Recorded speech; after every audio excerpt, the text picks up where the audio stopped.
Somewhere behind your eyes, set up a pair of scales, an old brass balance, 2 shallow pans, a needle standing straight up in the middle. It is perfectly level. On the left pan, there are 4 small coins and 1 closed wooden box. On the right pan, there are 7 coins and nothing else. The beam does not move, so whatever is inside that box, the 2 sides weigh exactly the same. Now lift 1 coin off the left pan and 1 coin off the right. Still level.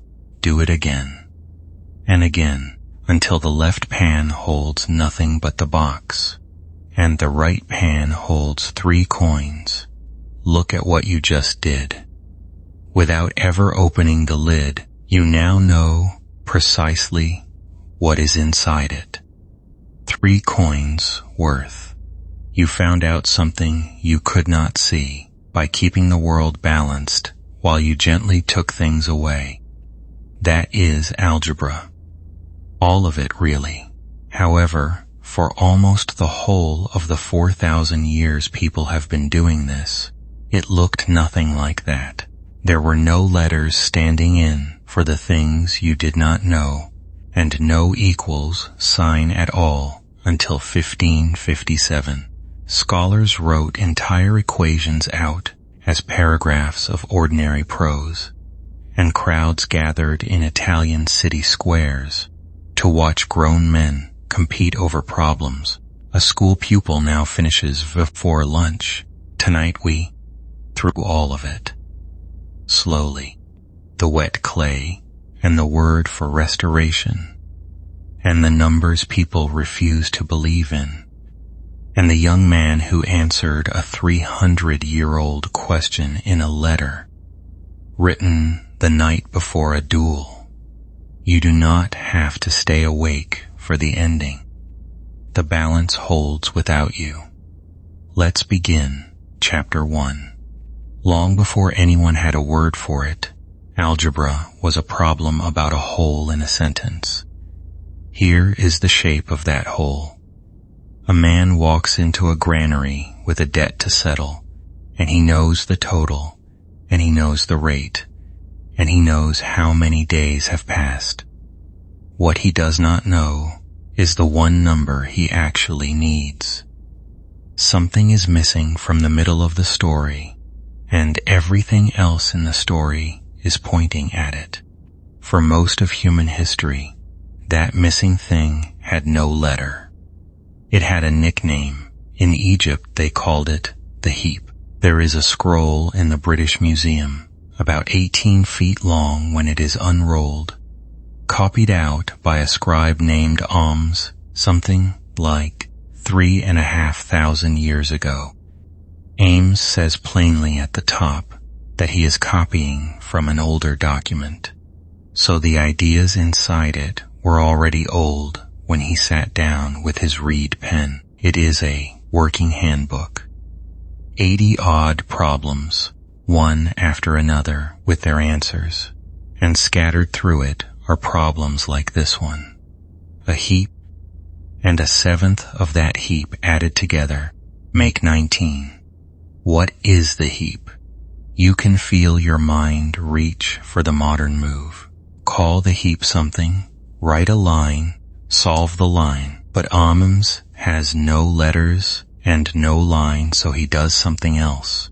And what he does is so human that it is almost funny. He guesses 7. Because 7 is a comfortable number when you are about to take a seventh of something. 7 plus a seventh of 7 comes to 8. The answer he wanted was 19. So his guess is too small, and he knows exactly how much too small, because 19 is 2 3/8 times 8. Therefore the real heap is 2 3/8 times 7, 16 5/8. That is right. You can check it, and scribes did check it, and the checking is written into the papyrus. Sit with how strange and lovely that method is. He never finds the answer directly. He walks in with a wrong answer he chose on purpose, measures how wrong it is, and then stretches the wrongness back into rightness. Later mathematicians gave this a name that sounds like an insult and is actually a compliment. The method of false position.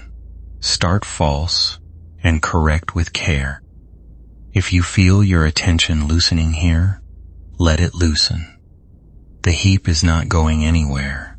Far to the east, in the flat land between the Tigris and the Euphrates, other people were solving harder problems in wet clay. We have thousands of Babylonian tablets, many of them from what were clearly schools, because you can see the teacher's model on one side and the pupil's shaky attempt on the other. They counted in 60s, which still sounds arbitrary until you glance at a clock or think about the 360 degrees we cut a circle into. That habit is theirs, 4,000 years old, sitting quietly on your wrist, and the problems on those tabletlets go somewhere. The Egyptian scrolls do not. One of them, translated into plain words, asks something like this: I have added the area of my square field to the length of its side, and the total is 3/4. How long is the side? Stop and notice what has happened there. The side is being added to the side, multiplied by itself. Two different powers of the same unknown thing in one sentence. That is a harder animal entirely. In our shorthand, it is what we would call a quadratic, and there is no guess and stretch trick that gets you through it, because the wrongness does not scale in a straight line. The tablet solves it anyway, and the way it solves it is a recipe given as a sequence of orders, like something out of a kitchen. Halve the one. Multiply the half by itself. Add the result to 3/4. Take the side of that square. Subtract the half you set aside. And the answer stands there, correct. If you have ever been taught to complete the square, you have just watched a Babylonian scribe do it, 4,000 years early, with no symbol for the unknown, no negative numbers, and no explanation whatsoever of why the recipe works. That is the part worth pausing on. Not the cleverness, the silence now. Where on these tablets does anybody write down the reason? Nowhere does anybody say, this will work for every square field, of every size, forever, and here is why it must. The recipes are correct. They are also mute. They are handed down the way a family hands down how long to knead the bread, and if you asked why, the honest answer would have been that it comes out right, and that has always been enough. There is a reason for that silence, and it is not stupidity. These were working documents, made by people with actual fields to measure, and actual inheritances to divide, and actual grain to account for. A recipe that works is worth more to a tax official than a proof. The proof is a luxury of people with time.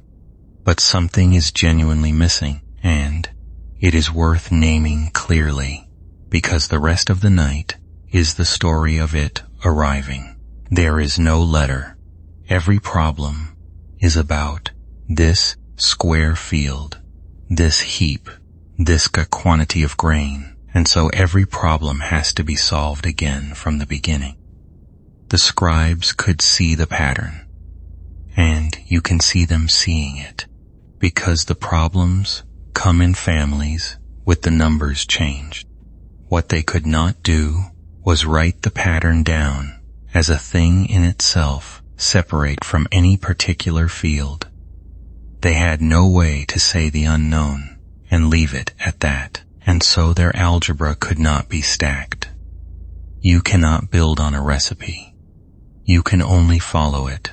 What arrives later, and arrives slowly over centuries in Alexandria and Baghdad and Bologna and Paris, is the ability to give the unknown a name, hold it in your hand like a coin, and pass it along. Once you can do that, you can start asking questions about the method instead of the field. You can ask whether a method exists at all. And that question, much later, turns out to be the deepest one in this whole subject. For now, though, stay in the clay. It is evening in a scribal school somewhere near the river. A boy has finished copying his teacher's problem about a square field and has got the answer very nearly right. The tablet is still damp. He sets it on a shelf to dry, and it dries, and then it is buried for 4,000 years, and then someone lifts it out of the ground and reads his homework. That is what survives. The fields are gone, and the grain is gone, and the debts were settled or forgiven long ago. And what is left of all of it is a boy's working. Let it rest there on its shelf. Nobody is coming to grade it tonight. Chapter 2. 2,500 years pass. The clay dries, the rivers shift, the empires take their turns, and then, in the early 9th century, a city goes up on the Tigris that is built partly out of paper. Baghdad, under the Abbasid caliphs, is one of those places that happens rarely, where a government decides that knowing things is worth money. Manuscripts are hunted down and bought. Greek, Persian, Syriac, and Sanskrit works are translated into Arabic, sometimes several times over by different hands until the sense comes clear. There is a library and a translation effort that later writers refer to as the House of Wisdom, and while historians argue about exactly what sort of institution it was, 1. The flood of translated and original work is not in doubt. Working in that city, around the year 820, is a scholar named Muhammad ibn Musa al-Khwarizmi. He writes a book about solving problems. Its long Arabic title contains 2 words that matter enormously. One is Al-Jabr. The other is Al-Muqabala. Al-Jabr means something close to restoration, the setting back of something that has slipped out of its proper place. It is the word you would use for a bone being put back into its socket, and for centuries afterwards, in Spain, a man who set bones was still called by a version of that same word. There is a joke about it tucked into Don Quixote. Al-Muqabala means confrontation or balancing, placing 2 things opposite each other and taking away whatever they have in common. And that is exactly what the method is. If a quantity has slipped over to the wrong side of your statement, restore it, put it back where it belongs, and change its sense as it crosses. Then look at what stands on the left and what stands on the right, and remove from both whatever appears in both. Restore and balance. That is the entire operating instruction. And you already did both of those things with the coins and the box. Back at the very start of tonight, from Al-Jabr, worn down through Latin and Italian and Spanish, we get the word algebra.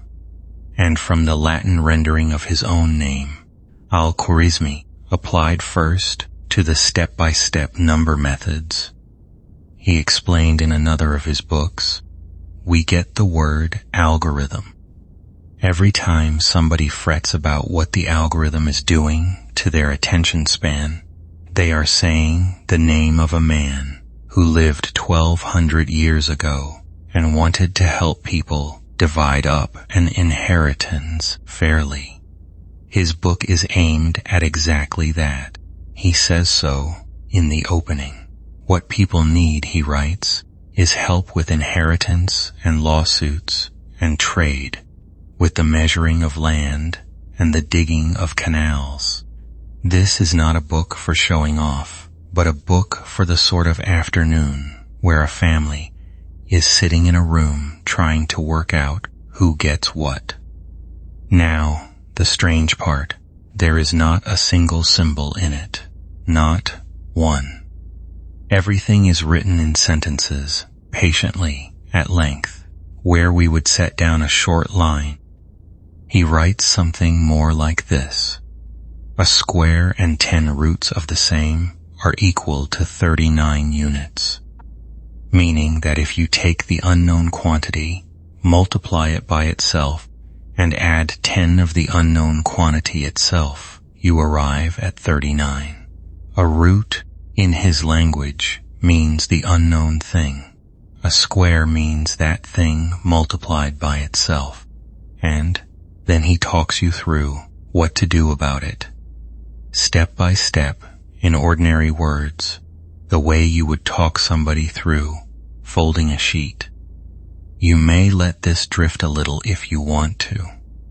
There is nothing here that needs holding, but Al-Khwarizmi does something the Babylonian tablets never did, and it changes the character of the whole subject. He explains why it works. He draws a picture, an actual square standing for the unknown quantity multiplied by itself, with rectangles laid along its sides standing for the 10 roots, and then a small missing corner that has to be filled in to make the whole thing into a larger, complete square. The recipe stops being a recipe. It becomes a thing you can see and check and be persuaded by. We will sit inside that drawing properly later tonight, because it is one of the loveliest things in this whole story. He also does something that looks like fussiness and is actually an honest confession of a limitation. He sorts the problems into 6 types, 6, where we would now see 1. A square equal to some roots, a square equal to a number, some roots equal to a number, a square and some roots equal to a number, a square and a number equal to some roots, and a square equal to some roots and a number. Why 6? Because he cannot write down a quantity less than nothing. Negative numbers are not available to him, and so a statement can never be rearranged into one tidy standard form, with everything gathered on one side. Each arrangement of pluses has to be treated as its own species of problem, with its own recipe. 6 shelves, because the cupboard has no drawer for debts. Hold on to that, because the drawer arrives shortly, and when it does, the 6 shelves collapse into one. The tradition he starts does not stand still.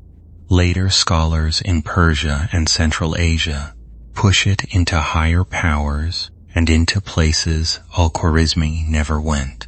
Around the year 1100, Omar Khayyam, known in the English-speaking world mainly as a poet, writes a treatise on algebra that is thoroughly serious. He takes on the cubic, the case where the unknown is multiplied by itself twice, and he sorts those problems into their own long list of types. And then he solves them by drawing. He takes a circle and a curve of the sort you would get by slicing a cone, sets them crossing each other, and reads the answer off the crossing point. It works, and Khayyam knows exactly what he has and has not achieved, and says so with a plainness that is almost painful to read. He has found the answers by geometry. He has not found a rule made of numbers, an arithmetic procedure you could follow with a pen and no drawing at all. He suspects one exists. He hopes someone who comes after him will find it. Nobody does for 400 years. When it finally happens, it happens in Italy in public, in front of a crowd, and it makes people rich and furious. A century after Khayyam, Sharaf al-Din al-Tusi is examining cubics so closely that modern scholars reading him find him circling around ideas about where a quantity reaches its largest value, the sort of question that later belongs to calculus. How far he saw is genuinely debated, and it should be. Then, in 1202, a young Italian merchant's son named Leonardo of Pisa, who had grown up around North African trading posts and learned to calculate the way the traders there calculated, publishes a book in Latin that hands all of it westward. The numerals, the place value, the whole way of calculating. It takes generations to catch on, because Europe already has a way of doing sums and does not much want another. But the door is open now, and it does not close again. Let the lamps in Baghdad burn down. The inheritance has been divided fairly. The room has gone quiet, and the book is on the shelf where somebody will find it. Chapter 3. Before we open that drawer, we should go back and meet a man who would have refused to. Somewhere in Alexandria, probably in the 3rd century of the Common Era, though the dating is soft, a mathematician named Diophantus of Alexandria writes a collection of books called the Arithmetica. 13 were promised. 6 came down to us in Greek, and 4 more were later found in Arabic translation, and the rest are simply gone, which is the ordinary fate of books. What is inside is a heap of problems about finding numbers, and Diophantus is very good at them.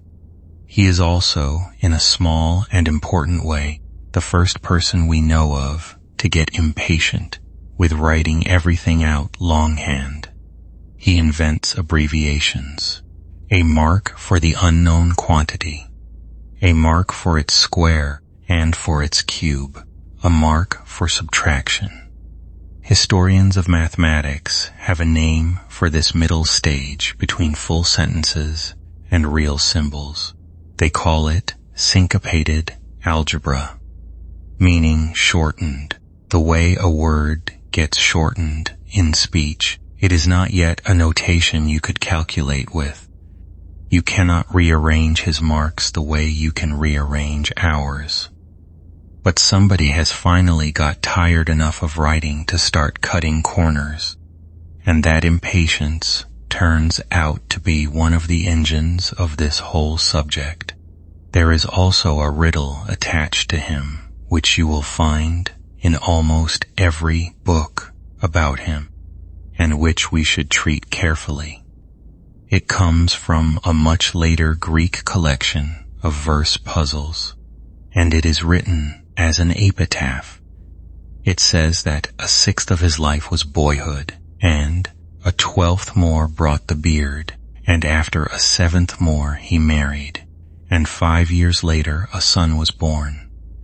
And that son lived exactly half as long as his father, and 4 years after burying the boy, Diophantus died. If you set that up as an equation and solve it, which is obviously the point, you get 84 years. Whether any of it is true about the actual man is another matter entirely. It reads much more like a puzzle somebody built for the pleasure of it and hung on a famous name. That is honestly all we know about his life, and it may be nothing at all. There is one habit of his that matters for tonight.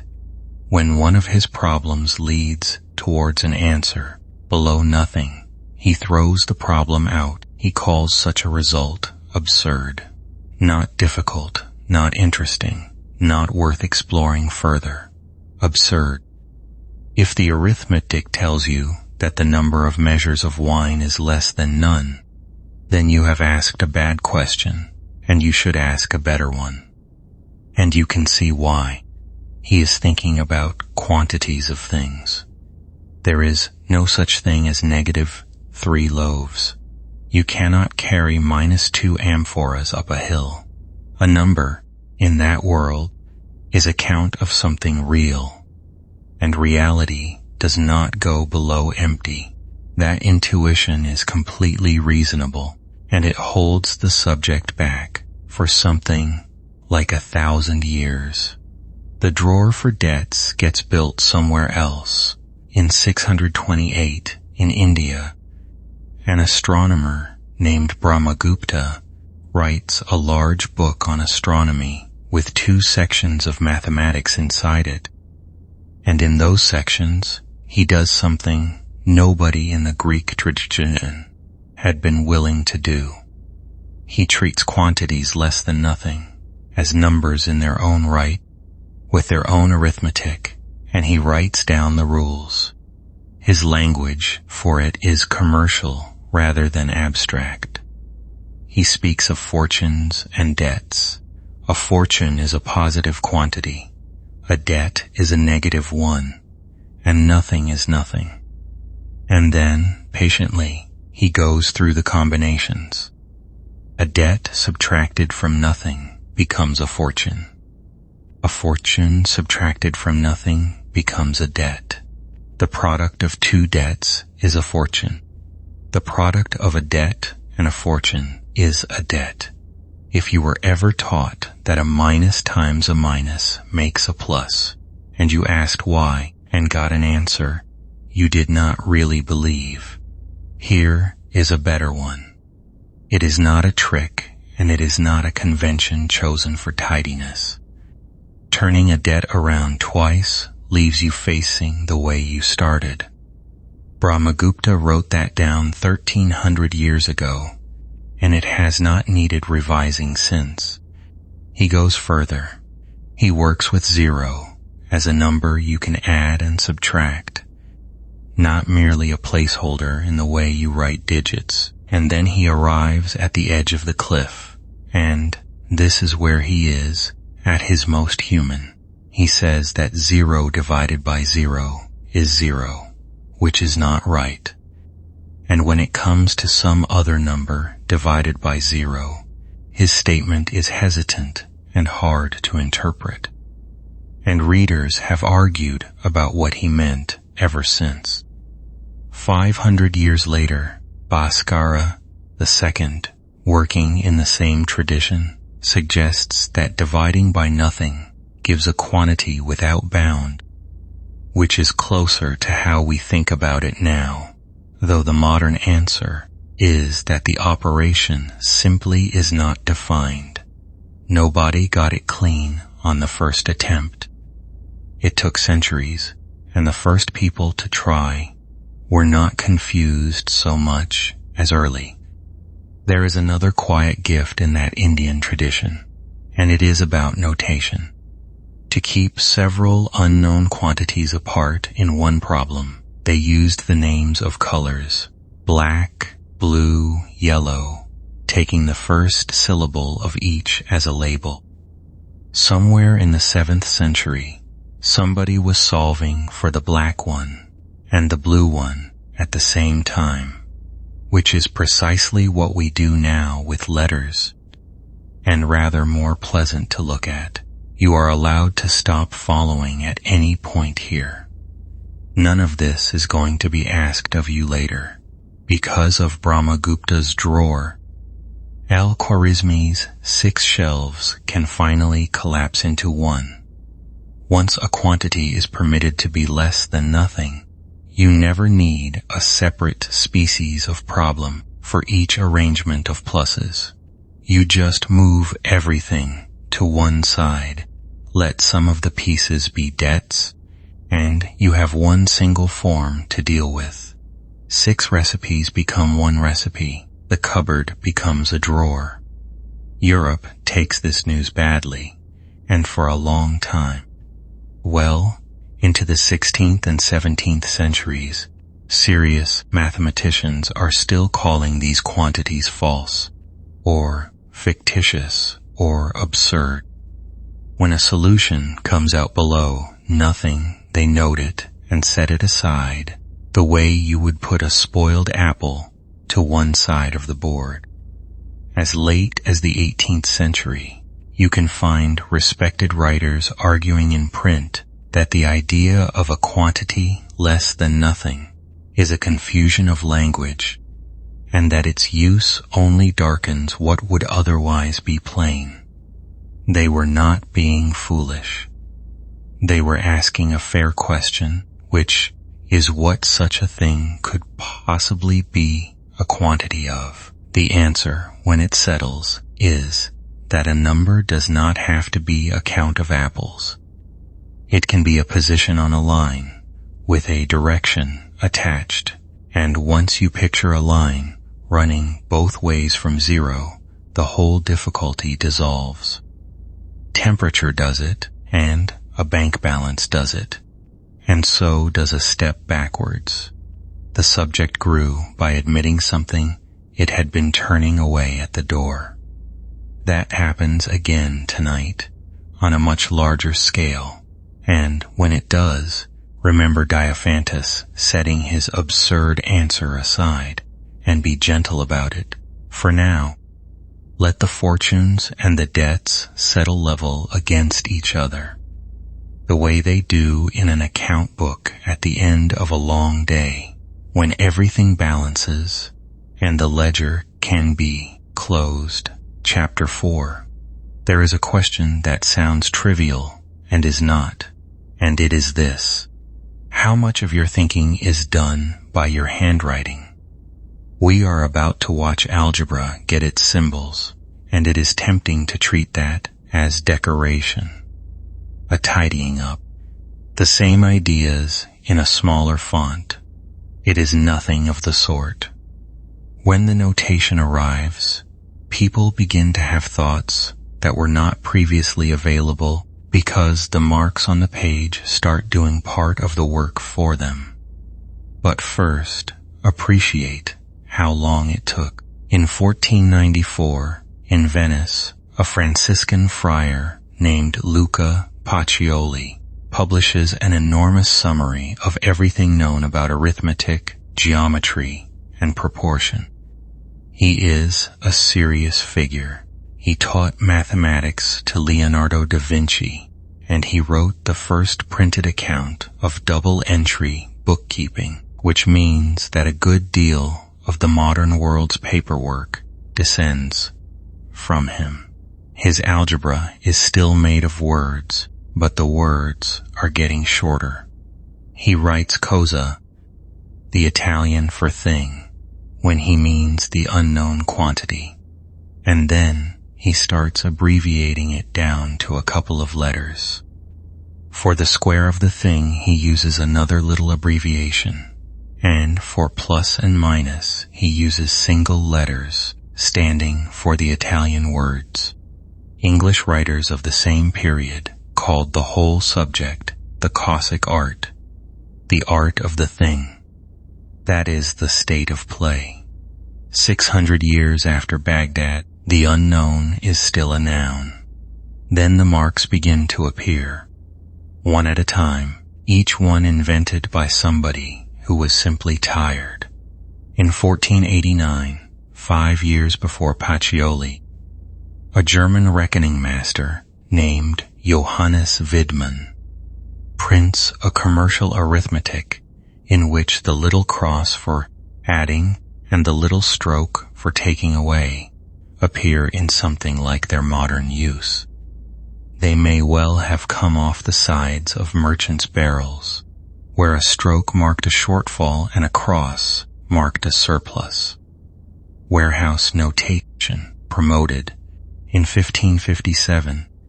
In England, a physician and teacher named Robert Record publishes a book on algebra with the splendid title, The Whetstone of Vit, and inside it he introduces a pair of short parallel strokes to mean is equal to.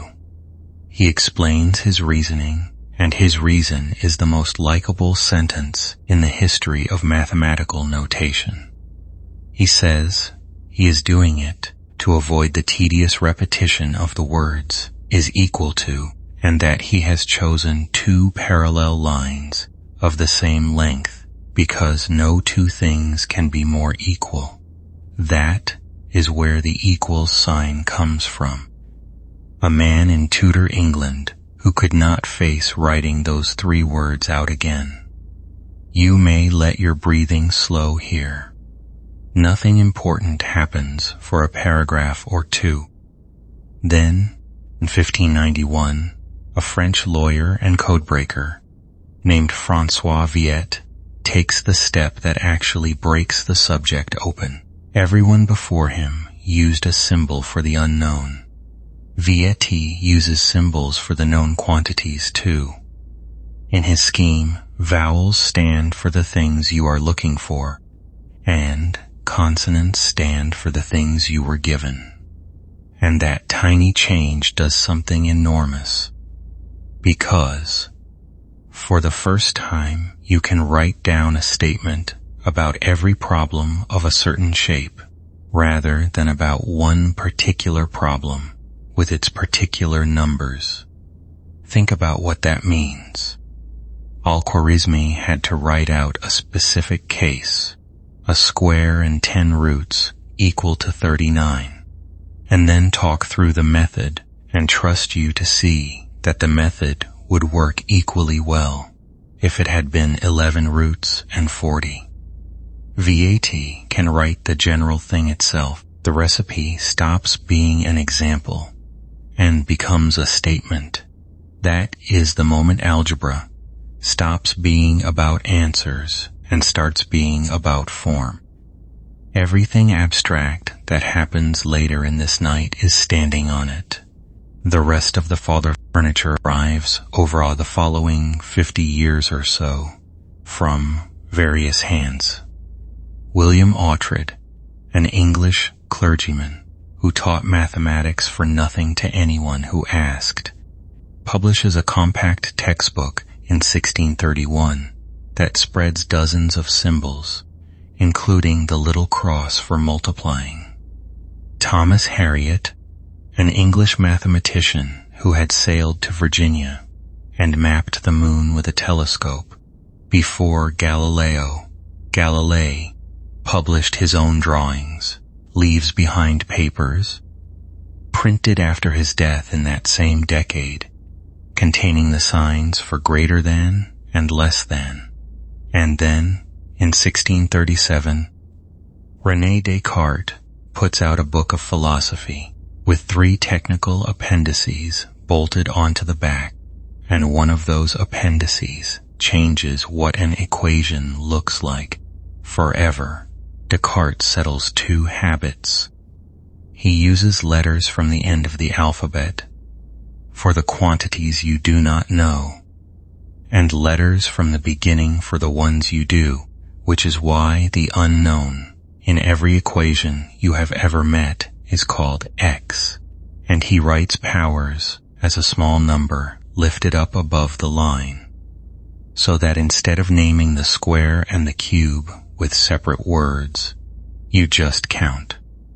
The thing to the second, the thing to the third, the thing to the 70th if you like, all in one uniform shape. That second habit sounds like housekeeping. It is not.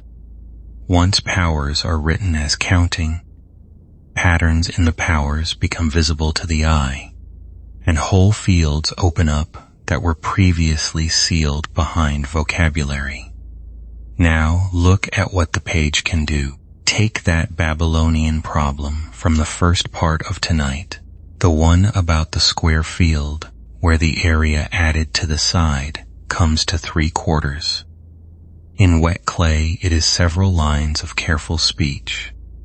In Al-Khwarizmi's Arabic it is a paragraph, followed by another paragraph telling you what to do about it. After Descartes, it is one short line, and the line is not merely shorter. It can be picked up and moved around. You can rearrange it, substitute into it, differentiate it, feed it to a machine. An idea that has to be spoken can only be followed. An idea that can be written compactly can be manipulated, and manipulation is a kind of thinking that runs faster than speech. This is why the century after Descartes goes off like a firework. Isaac Newton and Gottfried Wilhelm Leibniz build calculus on top of this notation within a lifetime of its settling. Leonhard Euler, in the century after that, writes so fluently in symbols that a great deal of what he chose is simply what we still use, including the letter he picked for the square root of -1, which we will come to. But we should be honest about the cost, because you have probably felt it. The symbols are what make algebra hard to love. A page of them looks like a locked door, and the reason is a genuine one, which is that the notation was built to compress thought for people who already had the thought. It was never designed to explain anything to anyone. Every symbol on a page is a sentence somebody stopped writing out, and if you were never shown the sentence, the mark can feel arbitrary and cold. So if algebra ever seemed to you like a set of rules handed down without reasons, that impression was not a failure of yours. You were handed the shorthand of a 4,000-year conversation and asked to read it without being told what any of it was ever short for. Tonight we are putting the sentences back. Let the ink dry on all of it. The friar's abbreviations, the barrel marks, the 2 little parallel lines from a man who was tired of writing, all of them, sitting still on the page, meaning exactly what they were meant to mean, and asking nothing of you at all. Chapter 5. So let us put one sentence back, very slowly, and look at what is actually inside it. An equation is not an instruction. That is the first thing, and it is the thing schools most often forget to say. An equation does not tell you to do anything. It makes a claim. It says that the description standing on the left and the description standing on the right are 2 names for the very same amount. Nothing more. 2 names, 1 thing. Some of those claims are true no matter what. 2 added to 2 is 4, always, in every weather. Something that is true for every possible value is called an identity, and there is nothing to solve because there is nothing in question. Other claims are true only sometimes.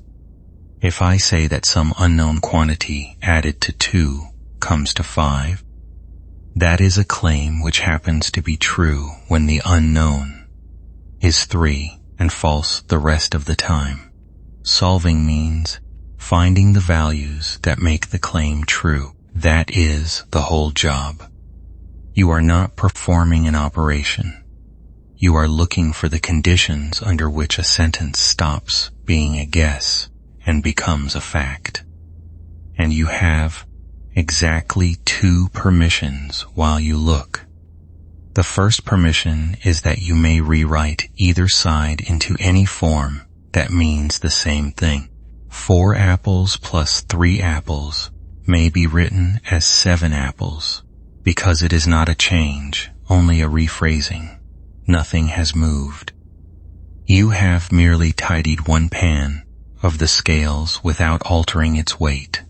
The second permission is the one you already used in the dark at the start of tonight. You may do the same thing to both sides.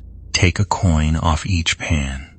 Add a coin to each pan. double what is on both, halve what is on both, because the two sides were equal before, and because you treated them identically, they are equal after. The needle does not move. That is it.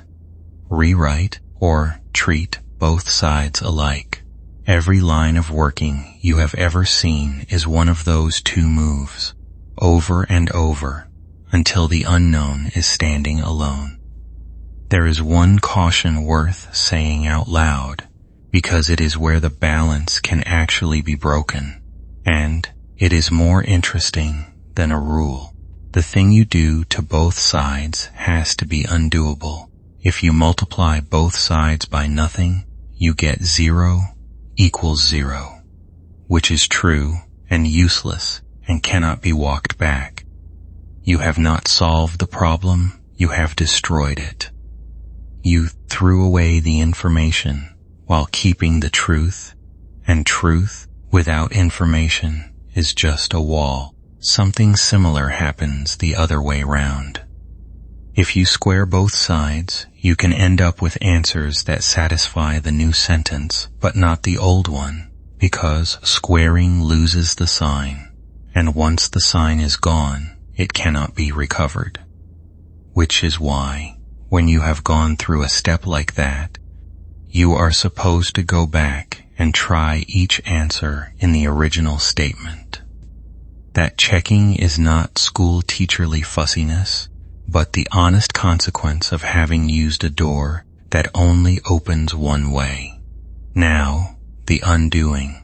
Solving an equation is untying a knot that somebody else tied, and knots come undone in the reverse of the order they were made. Picture it as getting dressed. Socks first, then shoes. To reverse that, shoes first, then socks. You cannot take the socks off through the shoes, so take a small one. I am thinking of a number. I multiply it by 3, and then I add 4, and I end up with 19. The knot was tied in that order. Times 3, then add 4. To untie it, work backwards, and use the opposite of each move. The last thing done was adding 4, so the first thing to undo is the 4. 19 less 4 is 15.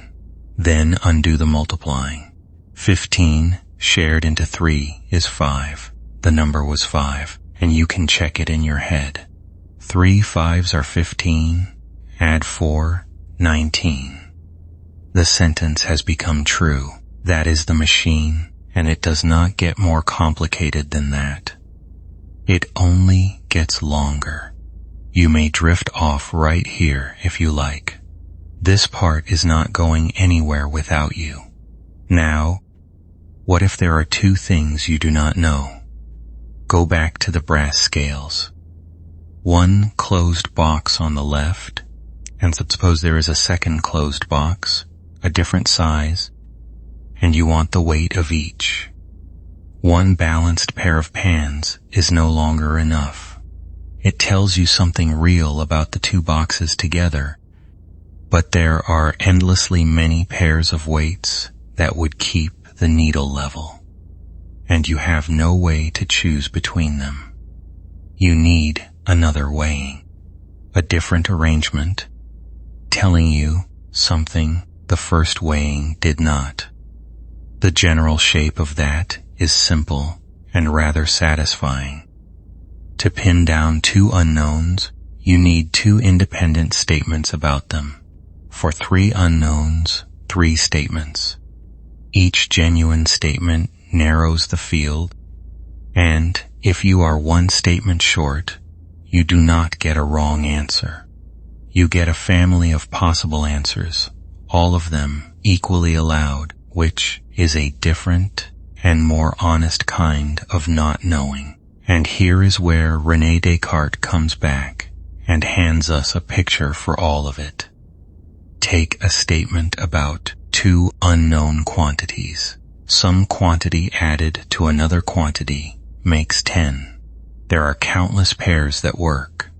1 and 9, 2 and 8, 4 and a half and 5 and a half. Now, put each pair down as a position on a flat sheet, so far across for the first quantity, and so far up for the second, and mark every pair that satisfies the sentence. They do not scatter. They fall into a perfectly straight line. That line is the sentence, drawn. Every point on it is a way of being true, and every point off it is a way of being false. And the whole infinite family of solutions has become a single object you can see with your eyes. Now lay down a second statement about the same two quantities, and draw its line as well. The pairs that satisfy both must lie on both lines at once.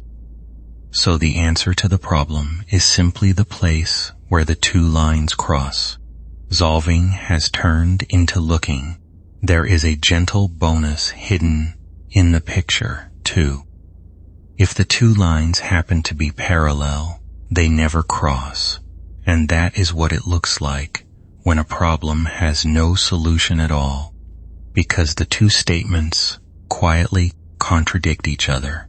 And if the two lines lie exactly on top of one another, they cross everywhere, which is what it looks like when your second statement was only the first one wearing a different coat, telling you nothing new.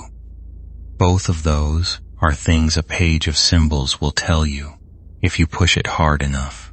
The picture tells you at a glance. Two languages describing the same room. That marriage of shape and number is the ground that everything from here on is built on. So let the needle rest level. The boxes are weighed. The lines have crossed exactly once, and there is nothing left on the table tonight but a small, tidy answer sitting there, quite happy to be ignored until morning. Chapter 6. Straight lines are the easy part. Everything about them is proportional and honest. Double the input, double the effect. Walk twice as far, arrive twice as far away. Squares do not behave. Multiply a quantity by itself, and the proportion breaks. Double the side of a square and its area does not double, it quadruples. Triple the side and the area goes up ninefold, which is why the Egyptian trick of guessing and stretching fails the moment a square walks into the room. You cannot correct a wrong guess by scaling, because the wrongness does not scale with it. So, when the unknown appears both by itself and multiplied by itself in the same sentence, you need something genuinely new, and the something new is one of the most beautiful moves in mathematics, and it is barely algebra at all. It is carpentry. Come back to Al-Khwarizmi's example. A square and 10 roots of the same are equal to 39. In plainer words, some unknown quantity multiplied by itself plus 10 of that same quantity comes to 39. Now, build it out of wood. Start with a square panel. Nobody knows how wide it is. That is the whole problem. Its area is the unknown width multiplied by itself, which is the first part of our sentence. The second part is 10 of the unknown width. So, take that as two rectangles, each one 5 wide, and each one as long as the mystery square's side, and lay them against the square. One along the right-hand edge, one along the bottom edge. Look at the shape you now have on the table. A square with 2 rectangles hugging 2 of its sides. Together their area is 39, because that is what the sentence says. And look at what is missing. There is a notch in the corner. A little square hole where the 2 rectangles fail to meet down at the bottom right. The whole assembly is almost a big square. It just has a bite taken out of it, How big is the bite? 5 by 5, because each rectangle was 5 wide, 25. So put a 25 piece into the notch. The shape on the table is now a complete square with no gaps, and its area is 39 plus 25, which is 64. A square of area 64 has a side of 8, and now read the side of that big square in terms of the original. It is the mystery width plus the 5 that came from the rectangle. So the mystery width plus 5 is 8, and therefore the mystery width is 3. Check it. 3 multiplied by itself is 9, and 10 threes are 30, and 9 and 30 comes to 39. The sentence is true. That is completing the square, and the name is not a metaphor. Somebody literally completed a square. There was a hole in a shape, and they filled it in, and the answer came out of the geometry of the filling.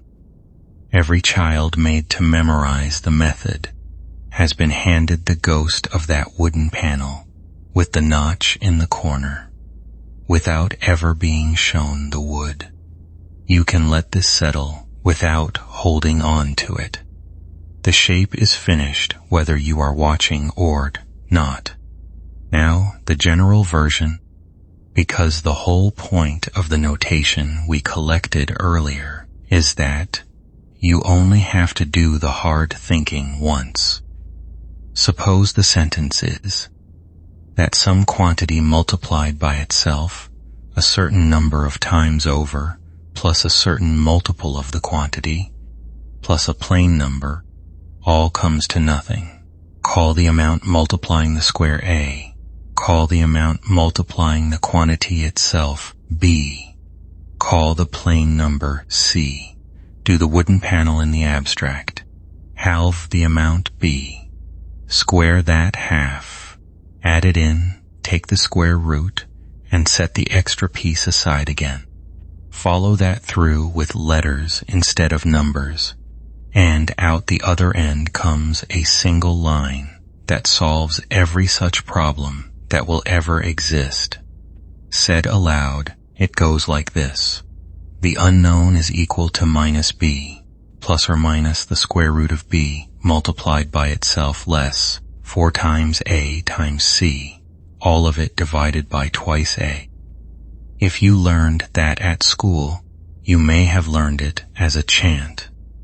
It was probably the first thing in your life that arrived as pure incantation, but it was never an incantation, only a wooden square with the corner filled in, translated into letters by Francois Vier's habit of naming the knowns, and it has been sitting in that shape ever since.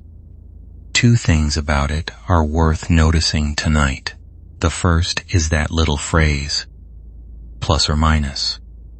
There are 2 answers, not one, and there always were.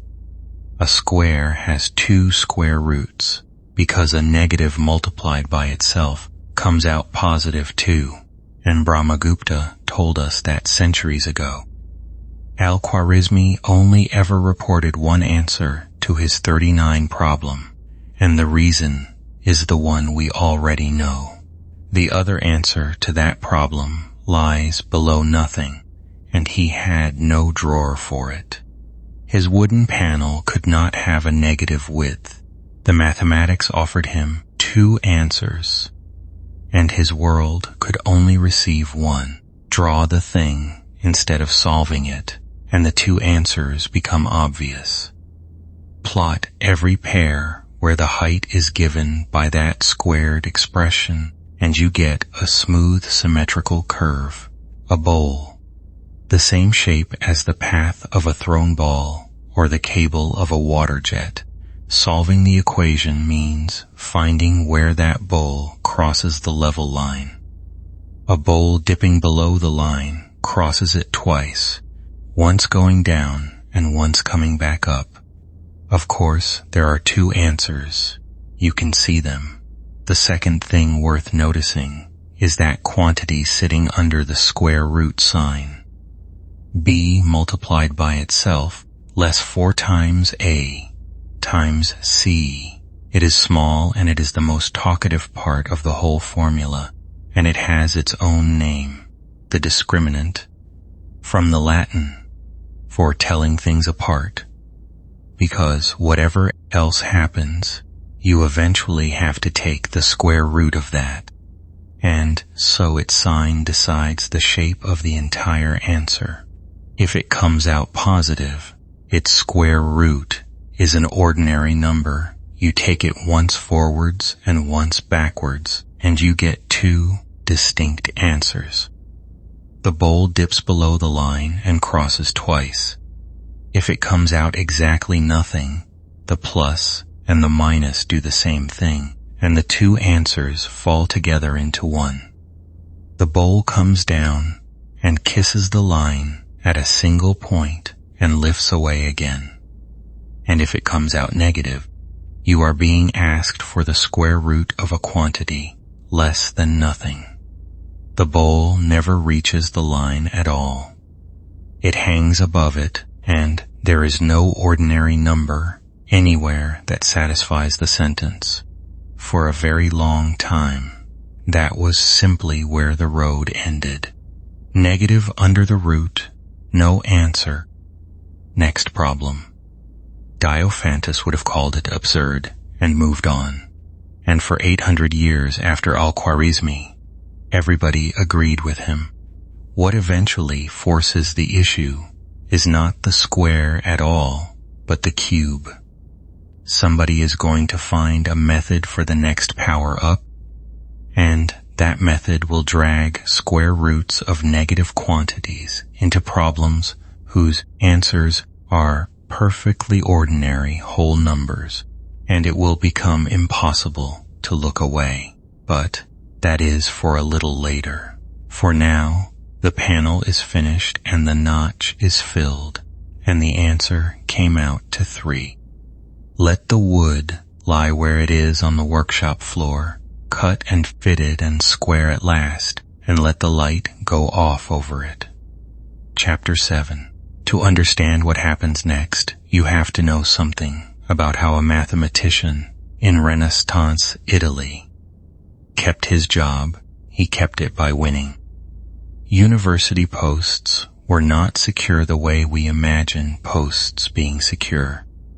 A man holding a lectureship could be challenged in public by another man who wanted it. Each would hand the other a sealed list of problems. They would go away for an agreed number of weeks, and then they would come back and see who had solved more. Notaries witnessed it. Crowds came. Money changed hands and reputations, and sometimes the position itself, which means that a method nobody else possessed was not a discovery to be shared. It was a weapon, and you kept it in a drawer. Now recall Luca Pacioli, the friar with the abbreviations. In his great summary of 1494, he took a view on the cube, the case where the unknown is multiplied by itself twice over. He judged that no general method for it was known, and that as far as anybody could see, none was possible. That was the settled opinion. Squares? Yes, since Baghdad and long before. Cubes? No. Omar Khayyam had got at them with intersecting curves 4 centuries earlier, and had said honestly that he could not turn them into a rule made of numbers. Around the year 1515, at the University of Bologna, a professor named Scipione del Ferro turns one of them into a rule made of numbers. He solves a whole family of cubic problems with a procedure on paper with no drawing required.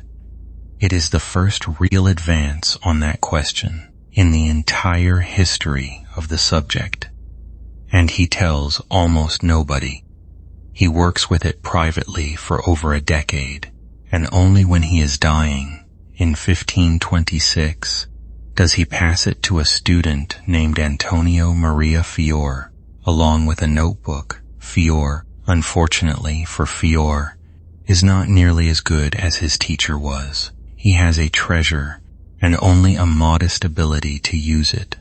So he sits on it for years, and then in 1535 he decides to spend it, and he challenges a self-taught mathematician in Venice named Niccolò Fontana Tartaglia.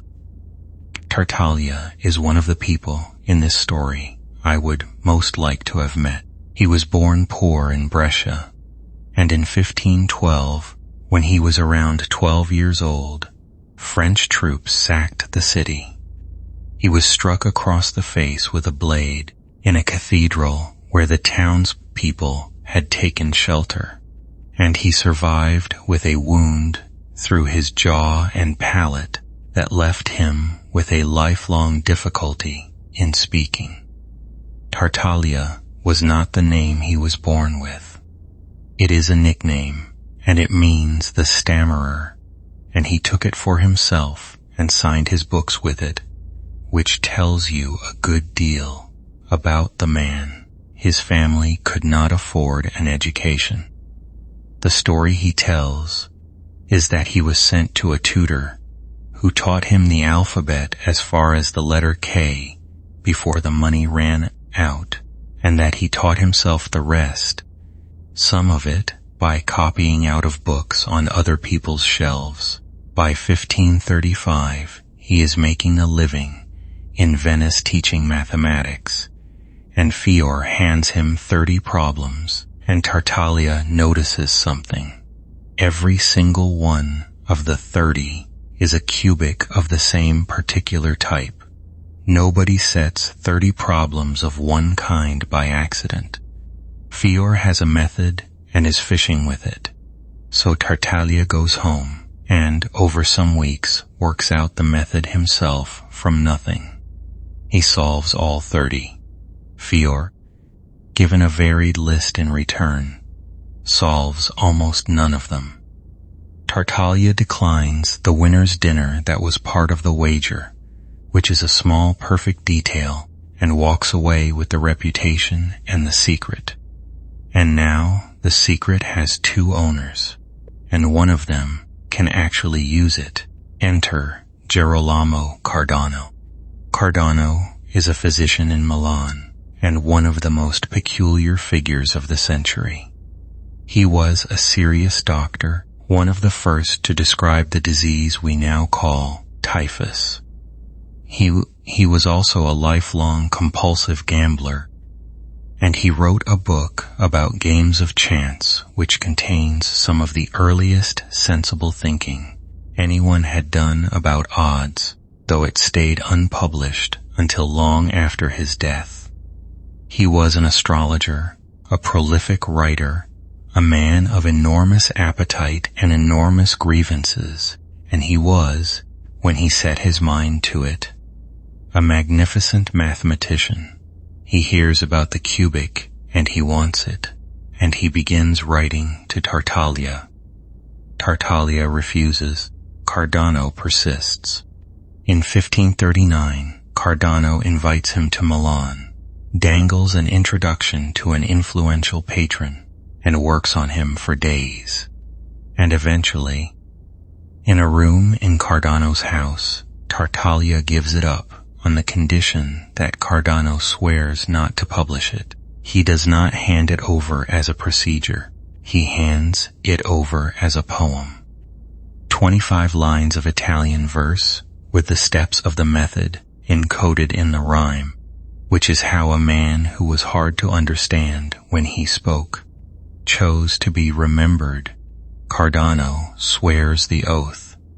And then Cardano and his brilliant young assistant, Lodovico Ferrari, who had come to the household as a servant boy of 14 and turned out to have a mind like a razor, spend the next 6 years taking the method apart. They do far more with it than Tartaglia had. They work out how to handle every type of cubic. not merely the one, and Ferrari, still in his 20s, goes an entire step further and cracks the fourth power, the case where the unknown is multiplied by itself 3 times over, which nobody had come close to. They have a mountain of new results, all of it padlocked to an oath.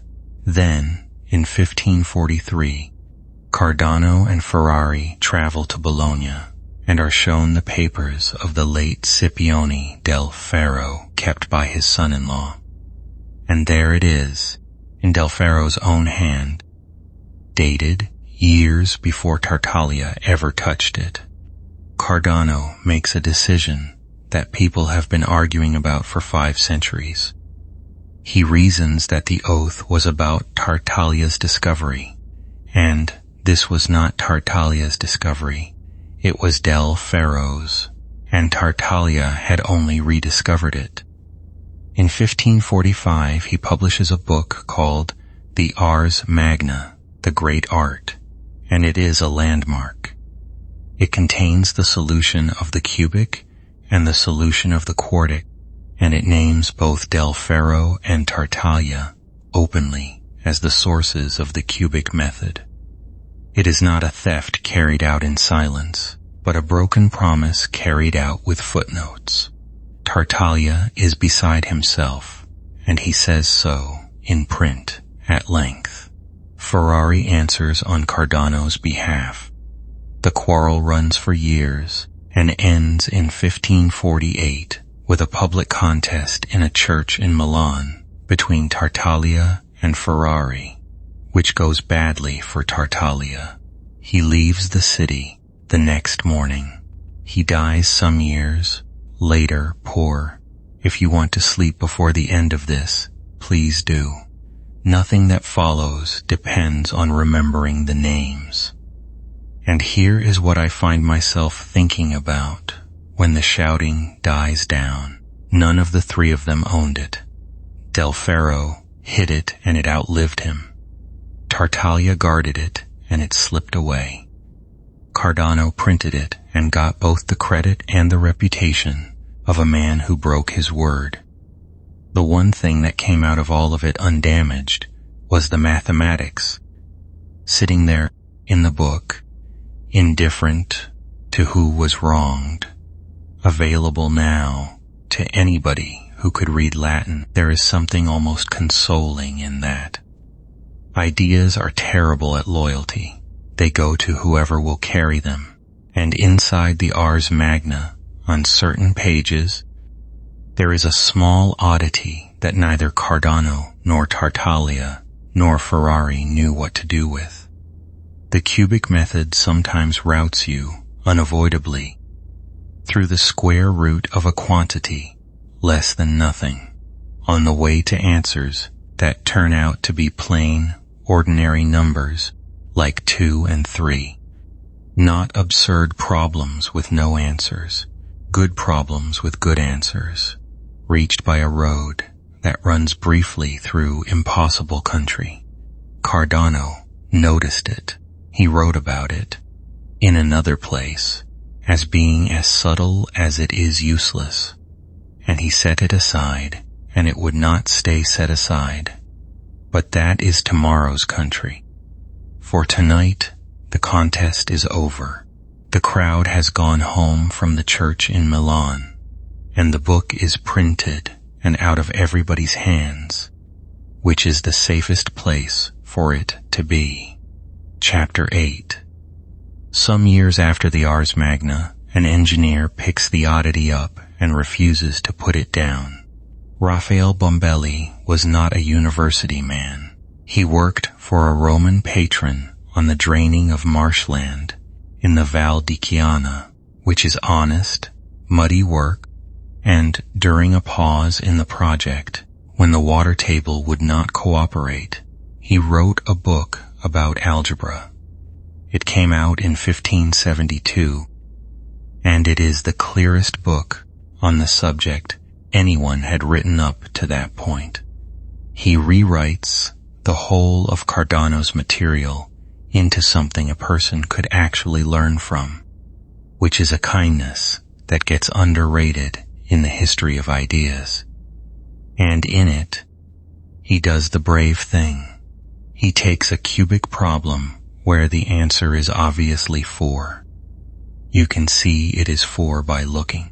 4 multiplied by itself twice over comes to 64, and the other side of the sentence, worked out with 4, also comes to 64.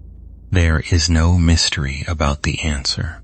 Then he runs Cardano's method on it, faithfully, and the method hands him something monstrous.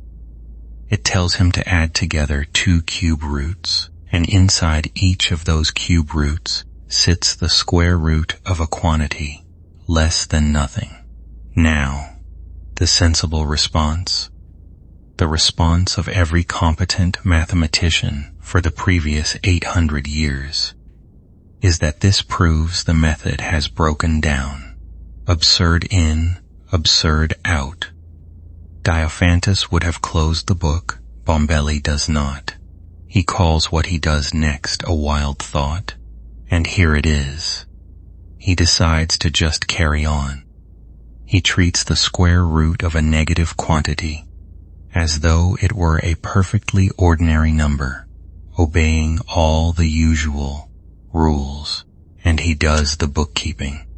He works out what the 2 cube roots must be, and he finds that the first one is 2 plus a certain impossible piece, and the second one is 2 minus that very same impossible piece. And then he adds them. The impossible pieces are equal and opposite. They cancel. They cancel completely and go quietly out of the calculation, and what is left standing on the page is 4, which was the right answer all along. Sit with what that means, because it is genuinely strange. The road ran through territory that does not exist and arrived at exactly the right place. Twice the impossible canceled itself out, and the truth came through unharmed. You could regard that as a fluke of bookkeeping. Many did for a long time. René Descartes, dealing with such quantities in 1637, called them imaginary, and he did not mean it as a compliment. He meant that they were figments, useful in passing, not to be taken as real. And the name stuck, which is a pity, because it has been putting people off for 400 years. There is nothing imaginary about them. They are as real as -3, which is to say exactly as real as we allow a number to be, and no more fictitious than the idea of owing somebody money. You may let the words blur here. What is coming is something lovely, and it will not mind waiting. 2 things eventually make people comfortable. The first is Leonhard Euler in the 1700s, who is the most fluent writer of mathematics who has ever lived. He gives the square root of -1 a single letter to stand on, the letter I. And once a thing has a short name, it stops being a special case and becomes an object. He then works with it so freely and to such profit that resistance becomes uneconomical.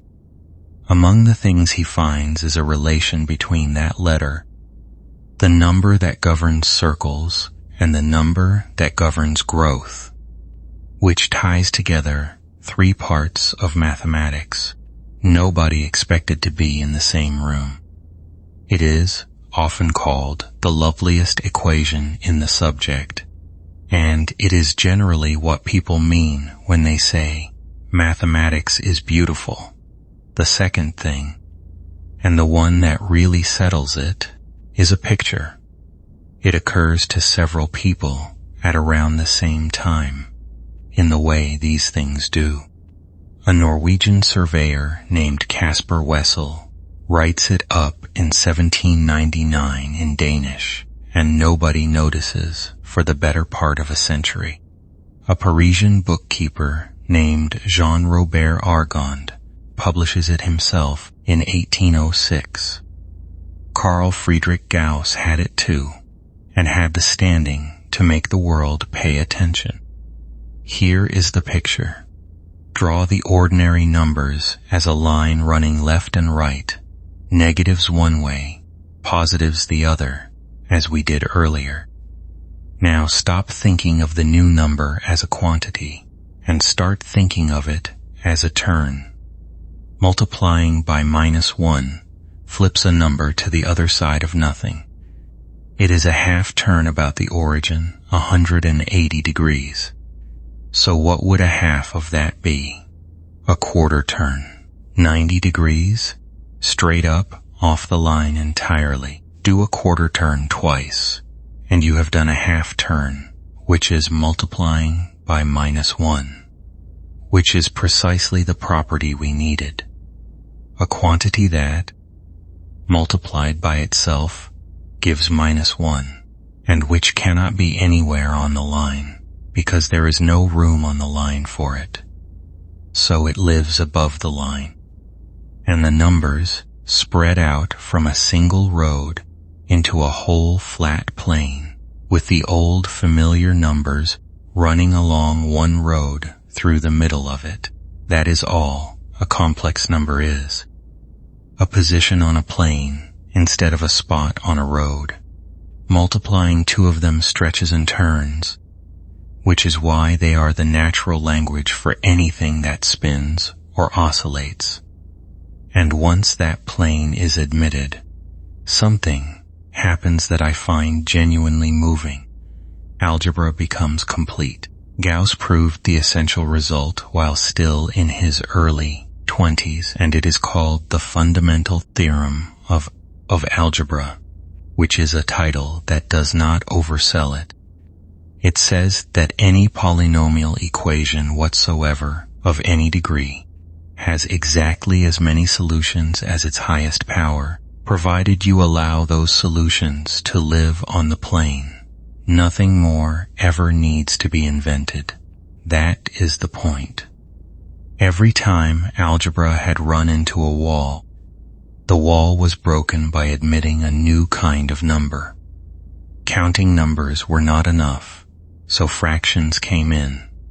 Fractions were not enough because the diagonal of a square would not be 1, so the endless non-repeating numbers came in. Those were not enough because you could not answer a question about debts, so the negatives came in. And now this.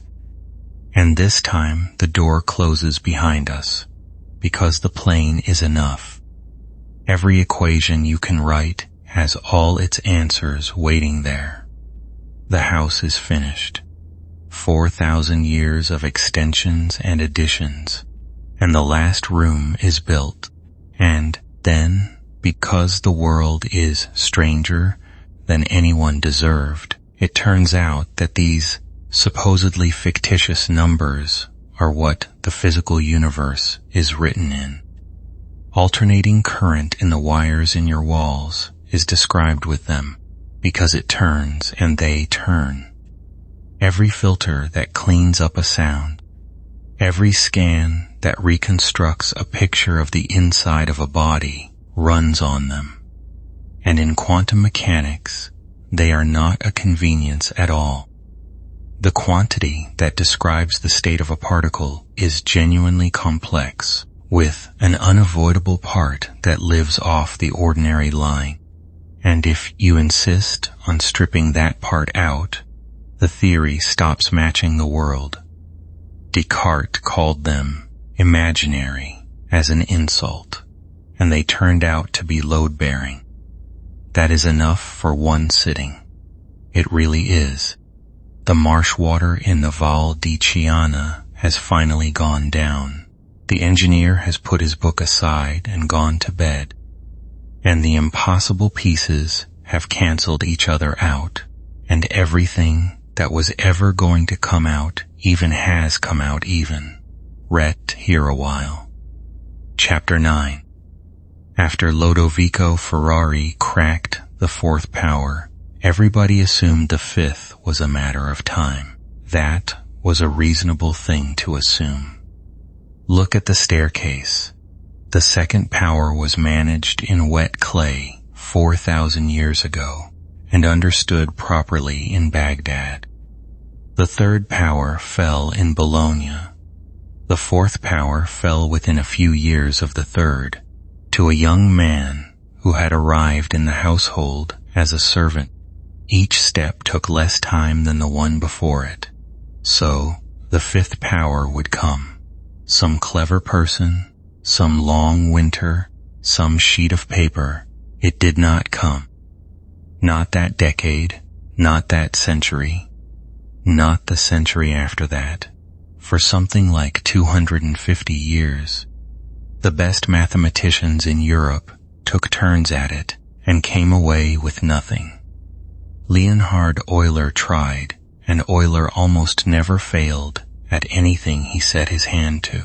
Others tried and published methods that turned out, on inspection, to work only for particular fifth power problems with convenient numbers, which is a different and much smaller achievement.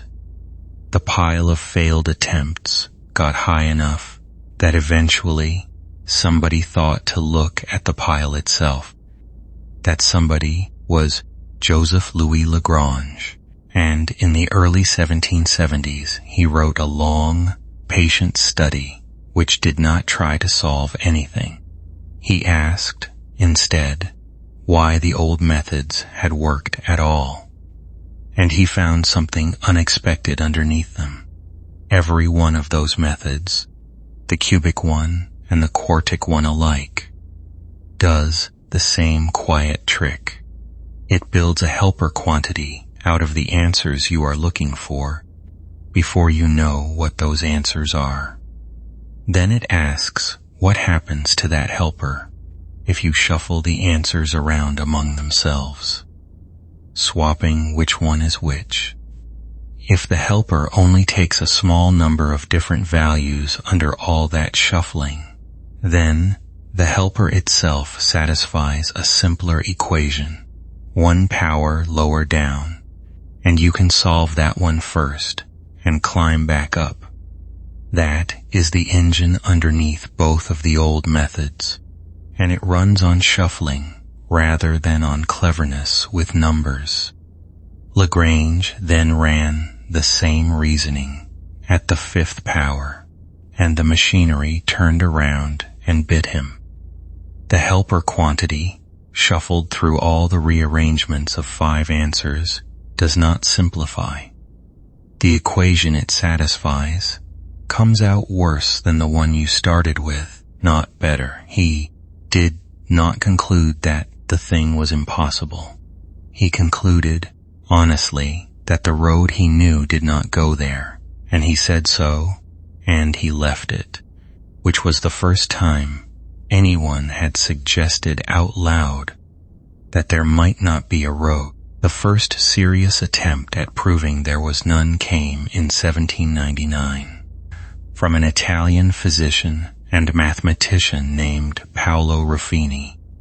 He wrote hundreds of pages arguing that no general formula for the fifth power can exist, and he sent copies to the great names of the day, and almost nothing came back. 1 or 2 polite acknowledgments, mostly silence. His argument, as it happens, had a gap in it that took a long time for anyone to identify, partly because so few people read far enough in to find it.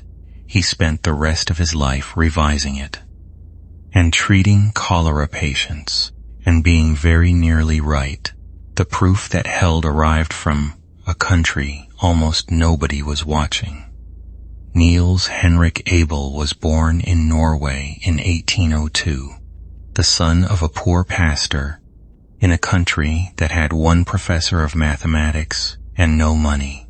He was recognized early by a school teacher who noticed what was in front of him, and he was, from about the age of 19, better at this than anyone in Scandinavia.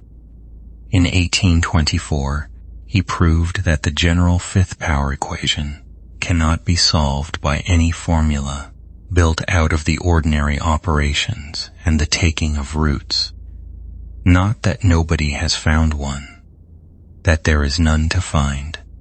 He had it printed as a pamphlet at his own expense, and because he was paying for the paper himself, he squeezed the argument down to 6 pages. 6 pages for a result 3 centuries in the waiting. The compression made it nearly unreadable, and it went out into Europe and mostly sank. He wrote it out properly 2 years later in a new German journal, and that version is the one that took. He never really got to enjoy it. He traveled, he worked, he ran out of money, he came home. He had tuberculosis, and he died in 1829 at 26 years old. A letter offering him a professorship in Berlin was sent from a man who had finally understood what he had, and it arrived after he was already gone. You may close your eyes here. This part of the night is sad in a soft way, and it comes out all right in the end, because there is one more, and he is the reason any of this became something larger than a closed door. Évariste Galois was born near Paris in 1811, and he had about 20 years, and he did not waste them, although almost everything around him was arranged to make sure that he did. He worked out as a teenager, not merely that the fifth power has no general formula, but exactly why and exactly which equations of any power can and cannot be solved by such a formula. It is a deeper result than Abel's, and it is the beginning of a whole new branch of mathematics, and he wrote it while sitting examinations he kept failing.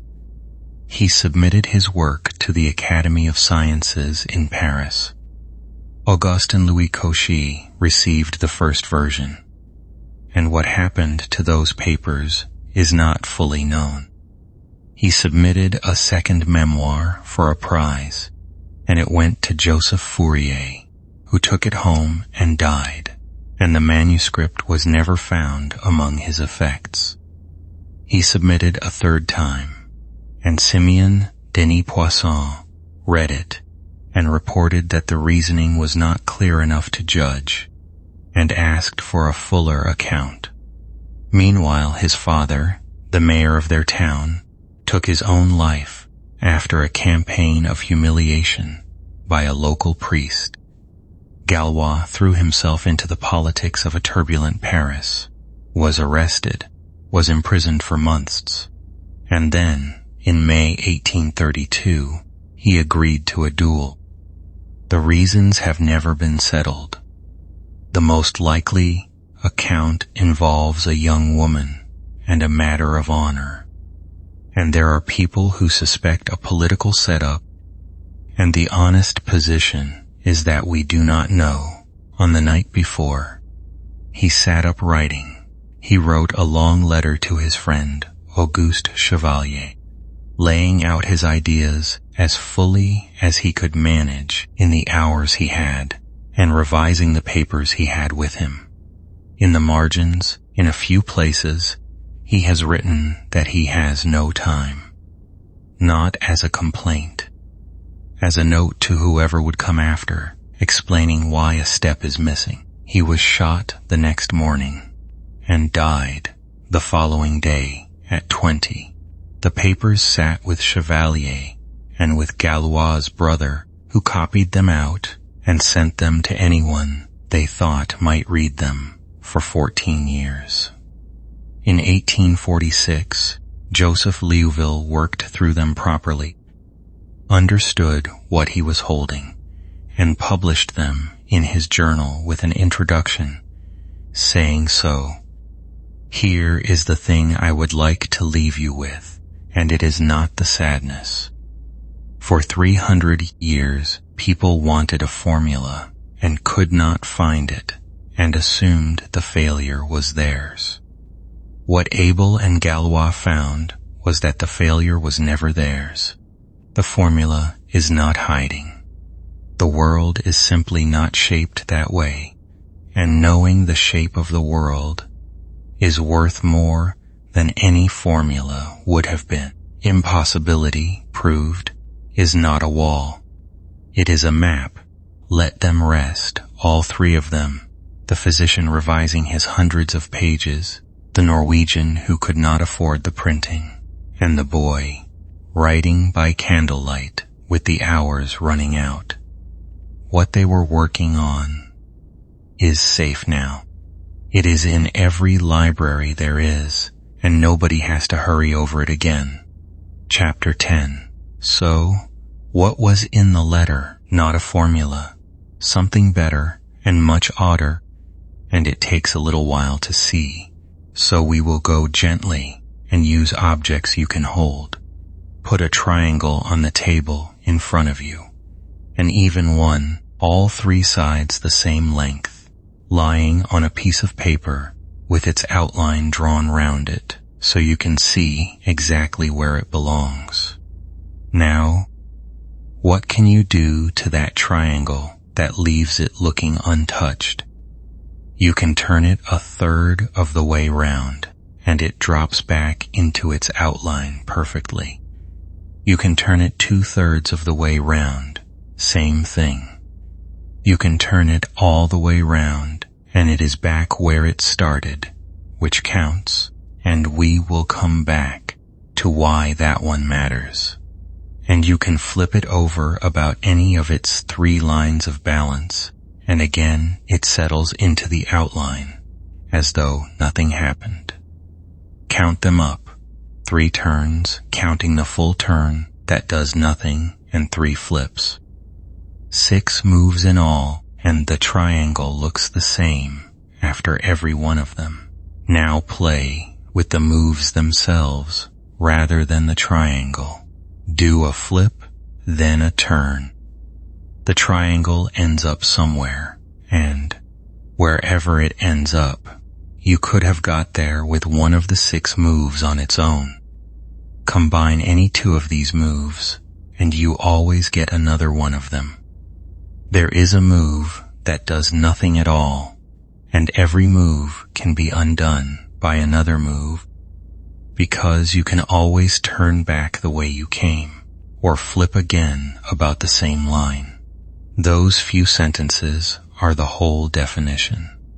A collection of moves where combining 2 gives you another one, where doing nothing counts as a move, and where everything can be undone. Mathematicians call that a group, which is a plain word for a plain idea, and it is one of the most useful ideas anyone has ever had. You know several groups already without having been introduced. The hours on a clock face are a group where the moves are the different amounts you can advance the hands.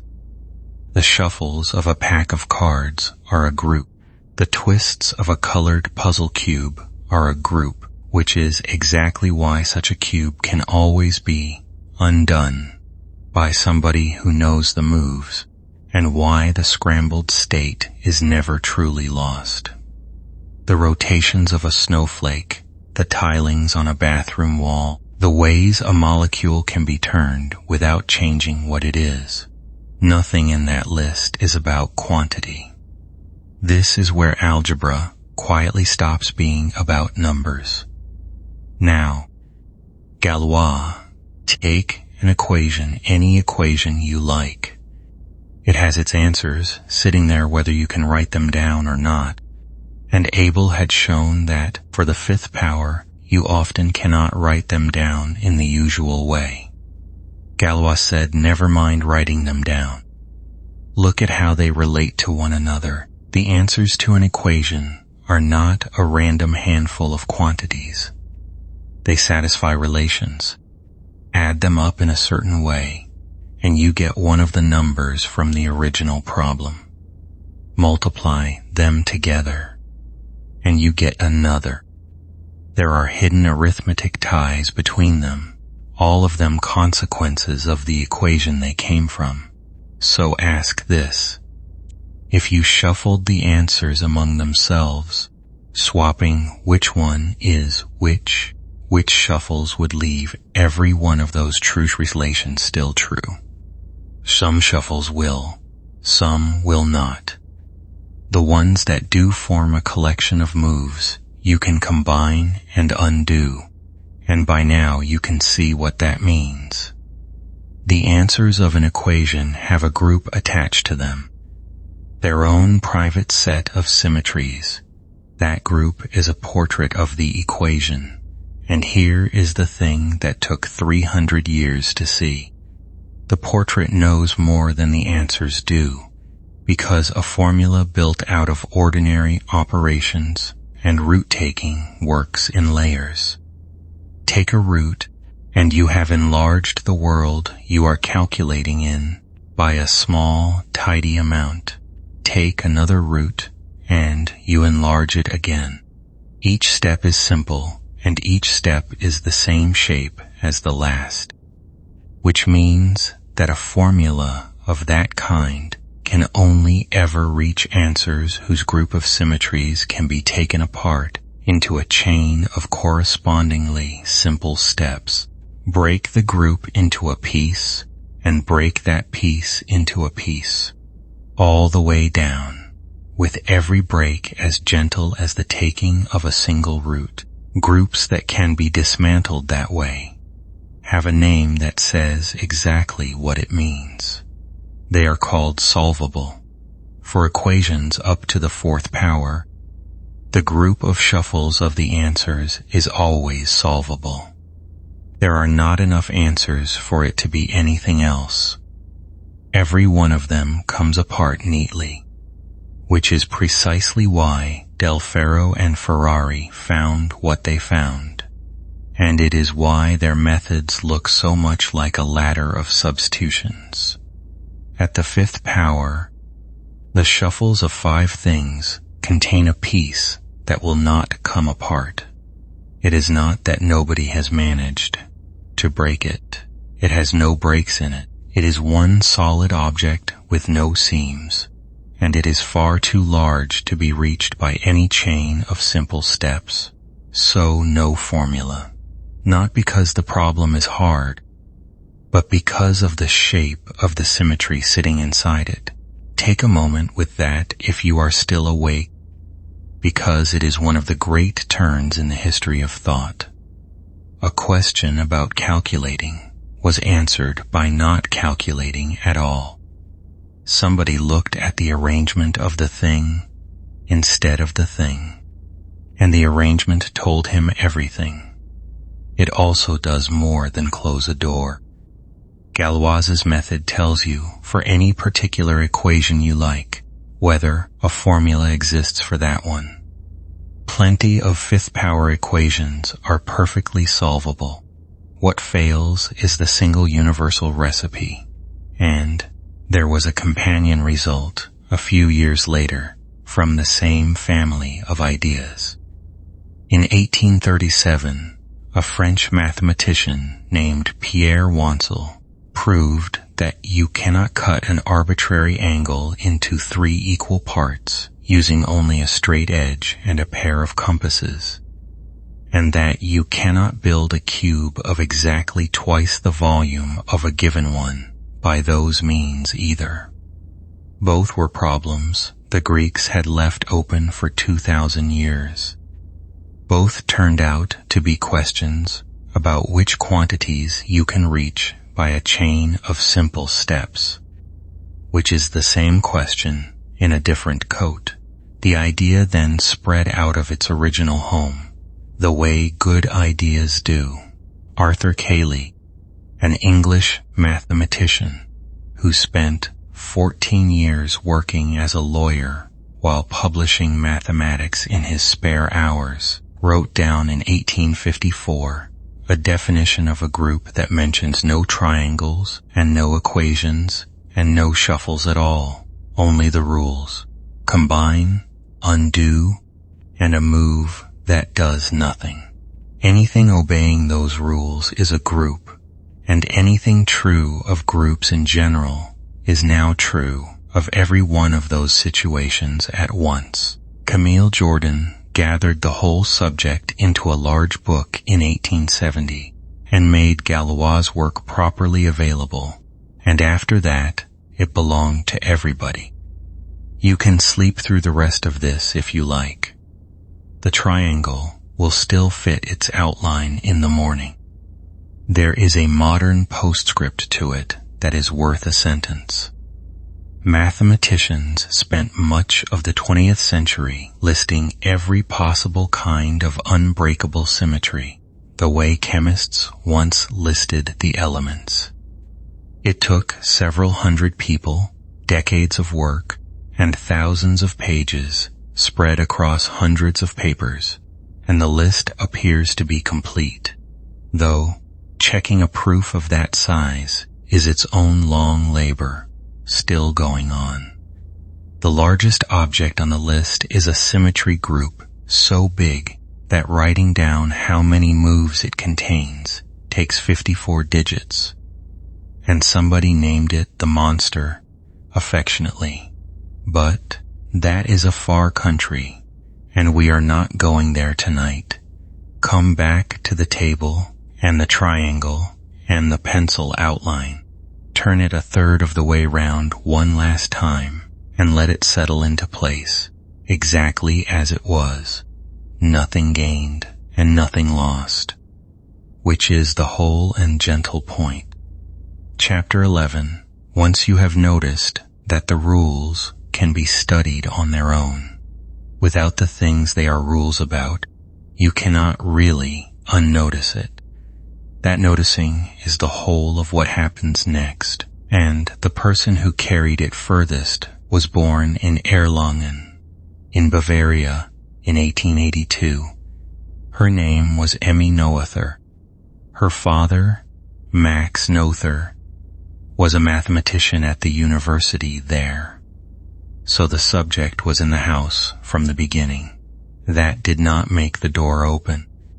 When she was young, women in Bavaria could not enroll at a university as ordinary students. She was permitted to sit in on lectures if the individual lecturer agreed to let her, which some did and some did not, and she went through her degree that way, on sufferance, before the rules softened enough to let her matriculate properly. She finished a doctorate in 1907 under a professor named Paul Gordon, a friend of her father's. Then she worked at Erlangen for 7 years, without a post and without a salary, standing in for her father when his health was poor, supervising students who were officially somebody else's.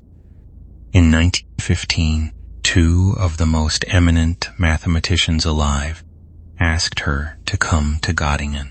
David Hilbert and Felix Klein wanted her for a specific reason. Albert Einstein had just published his theory of gravity, and there was a problem with it that nobody could sort out. In the older physics, the total energy of a closed system stays put, and you can say where it is. In Einstein's theory, the accounting had gone strange, and the energy would not sit still in the way everyone expected, and Hilbert could not tell whether this was a flaw in the theory or a feature of it. They asked her because she was the best person in the world at the kind of algebra the question needed. The faculty then refused to let her hold a teaching post because she was a woman. The debate was conducted at length in meetings with serious men explaining that soldiers returning from the war could not be expected to learn from her. Hilbert lost his patience and said that he did not see why her sex should be an argument against her, since the university senate was not a bathhouse. He lost the vote. so he found a way round it. For 4 years, the lecture list at Göttingen carried courses under David Hilbert's name, with a note that Fräulein Dr. Noether would assist. She gave the lectures. Everybody knew. She was finally allowed to qualify in 1919, and it was another 4 years before she received any money at all for her work. And she never in her life held the sort of chair that a man with a fraction of her output would have been given at 30. She did not seem to spend much energy on the injustice of it. The accounts from her students, and there are a lot of them, describe someone loud, warm, badly dressed by the standards of the faculty, entirely uninterested in appearances, who talked mathematics at high speed on long walks and gave her ideas away so freely that a good deal of her best work was published under other people's names because she had simply handed it to them. Now, what she found in 1918, go back to the triangle and its 6 moves, and now make the moves continuous instead of discrete. Not a third of a turn, but any amount of turn at all, smoothly, as much or as little as you like. Symmetries like that are everywhere in physics. The laws that govern a swinging pendulum today are the same laws that govern it tomorrow. So you can slide the whole experiment along in time, and nothing about its behavior changes.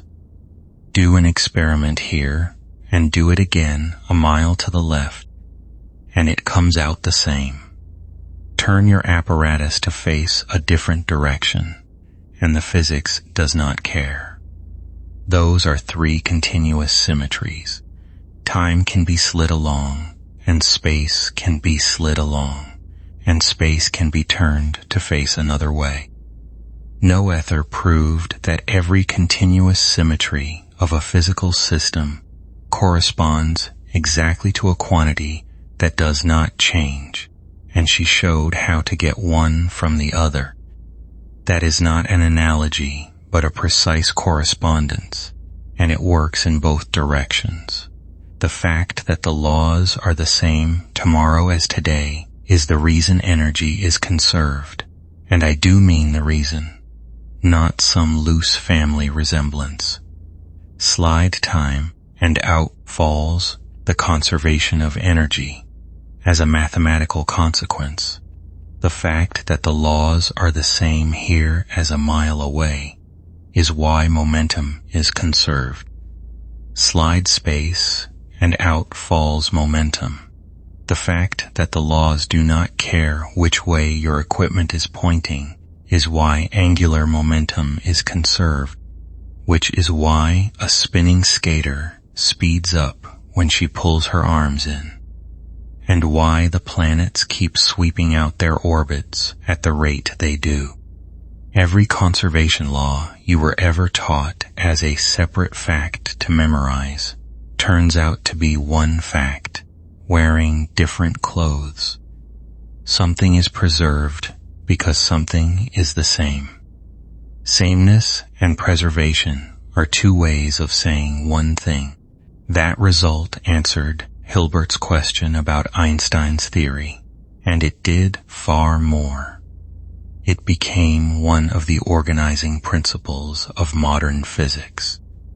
When physicists in the 20th century went looking for new forces and new particles, a great deal of the searching was done by asking what symmetries the world seems to have, and letting Noether's correspondence tell them what must therefore be conserved.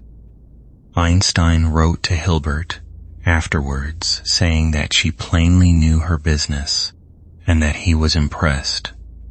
Let that be as much as you take from tonight if you take only one thing, and you may take it lying down with your eyes shut. The physics was, to her, something of a detour. What she did in the 1920s was rebuild algebra itself, Her method was the one we watched Kaylee reach for. Stop asking what the objects are.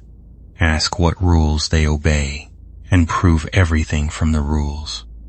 A collection of things you can add and multiply. Obeying certain simple conditions she called a ring, and whole families of mathematics that had looked unrelated turned out to be the same ring theory in different disguises. She and her students worked out what could be said about all of them at once. It changed how mathematics is written. If you have ever opened a modern textbook in almost any part of the subject and found it starting with a short list of assumptions, and everything else following from those assumptions, you are looking at her handwriting. That style was not standard before her. It is now simply what the subject looks like. Her lectures were disorganized and difficult and famous. And one of her students, Bartel Lendert van der Verden, took what he had learned from her and from Emile Artin and turned it into a textbook in 1930 and 1931 that carried the new way of thinking around the world. Mathematicians of the next generation learned algebra from that book without always knowing whose voice they were hearing. In 1933, the new government in Germany dismissed Jewish academics from their positions, and she was among the first at Göttingen to go. She held classes in her flat for a while, for whoever would come. Then she left for the United States to Bryn Mawr College in Pennsylvania, where by all accounts she was happy, and where she also traveled up to lecture at Princeton. In April 1935, she went into hospital for an operation on a tumor, seemed to be recovering, and then died a few days later. She was 53. Einstein wrote a letter to the New York Times about her, which they printed, calling her the most significant, creative, mathematical genius produced since the higher education of women began. She had been given almost nothing by the institutions of her time. She gave them the language they still think in. The lamps are off in Göttingen now, and the lecture list, with somebody else's name on it, has long since been thrown away, and what is left is the correspondence between sameness and preservation, holding steady over the whole world while you sleep. Chapter 12. After the universe, let us do some tidy arithmetic in rectangles. It is restful, and it turns out to be underneath almost everything you looked at today. Go back to the brass scales and the two closed boxes and the fact that one weighing was not enough. Two unknowns need two honest statements. Three unknowns need three. Now make it larger. Not two boxes, but 20 or 20,000. That happens constantly in real work. A surveyor with 100 angle measurements and a landscape to pin down. An engineer with a bridge working out the force in every member of the frame at once. A factory with 9 materials and 6 products. In each case, you have a pile of statements, all true at the same time, all tangled together, and somewhere inside the pile is one arrangement of numbers that satisfies every one of them. Doing that by cleverness does not scale. You need a procedure so dull that it cannot fail, and so mechanical that you can hand it to somebody bored, or eventually to a machine. The oldest one we have is Chinese, and it is beautiful. There is a Chinese book on the mathematical art, gathered into something like its final form, around 2,000 years ago, out of much older material and arranged in 9 sections that run from measuring fields to sharing out taxes. Its 8th section is about exactly this problem, several unknowns at once, and the technique it gives is done on a counting board with small rods. You lay the numbers out in columns. 1 column for each statement, the rods for each quantity in its own row, arranged so the layout itself remembers what each number is doing. Then you work across, multiplying columns and subtracting one from another, deliberately knocking out one quantity at a time. Each subtraction leaves a shorter problem behind it. Keep going, and the board empties out until a single quantity stands alone. And then you climb back up the columns, filling the others in. A commentator named Liu Hui went through the whole book in the year 263, explaining why the methods work rather than only stating them, which is the same gift Al-Khwarizmi gave later and just as rare. That procedure, more or less unchanged, is what your phone does when it works out where you are. In Europe it acquired the name of Carl Friedrich Gauss, not because he invented it, but because he used it constantly and wrote it down clearly.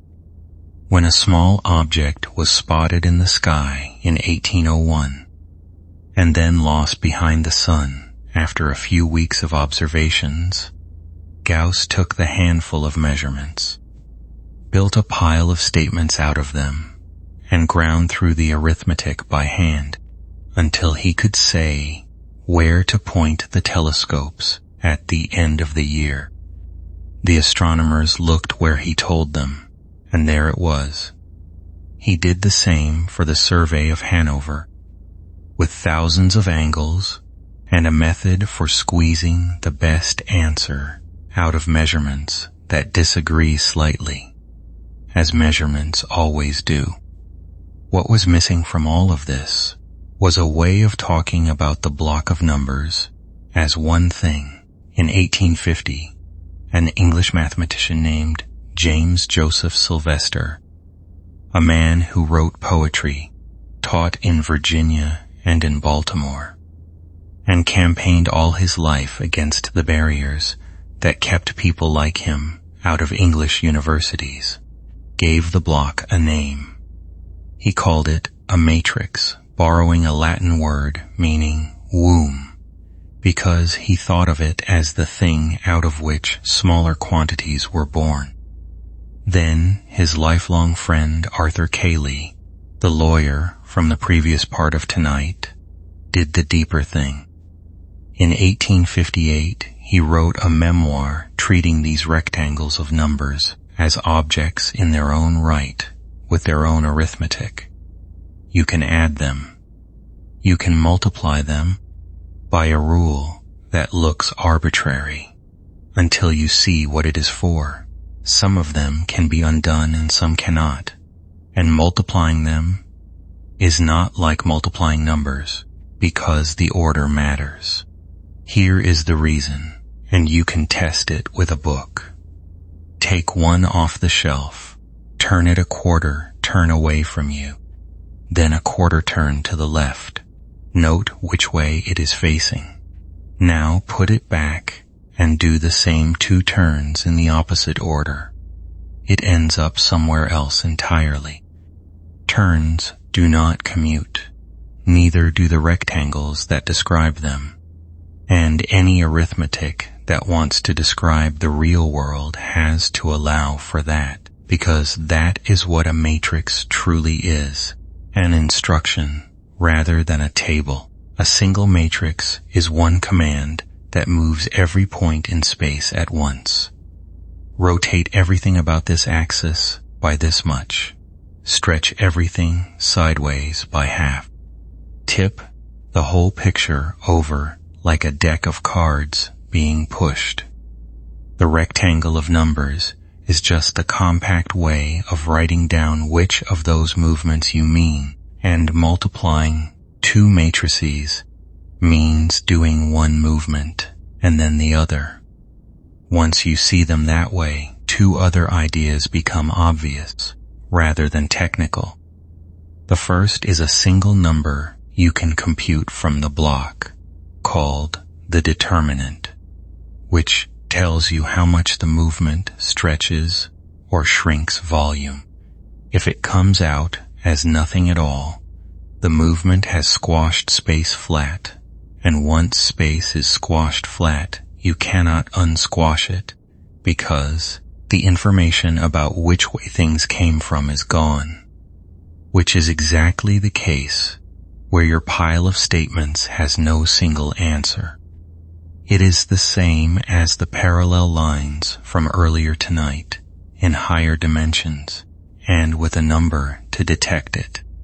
The second, that most points get carried off in some new direction by a movement, but a few special directions do not turn at all. They only stretch or shrink along the line they were already on. Those surviving directions are the natural grain of the transformation, and the amount of stretch along each one tells you what the movement really does when all the confusing detail is stripped away. Find those directions and you understand the whole thing. That single idea is why a bridge engineer can tell you the frequencies at which a structure will want to shake, why a rotating machine has speeds it should not be run at, why quantum mechanics gives certain discrete energies and not others, and how a computer takes a mass of data and decides which few features actually carry the pattern. All of which brings us to where this lives now, which is everywhere. Every image on every screen you looked at today was moved into place by matrices. Every frame of every animated film, every camera turn in every game is a rectangle of numbers applied to a list of points. When a scanner builds a picture of the inside of somebody from measurements taken all around the outside, that reconstruction is an enormous system of statements solved by these methods.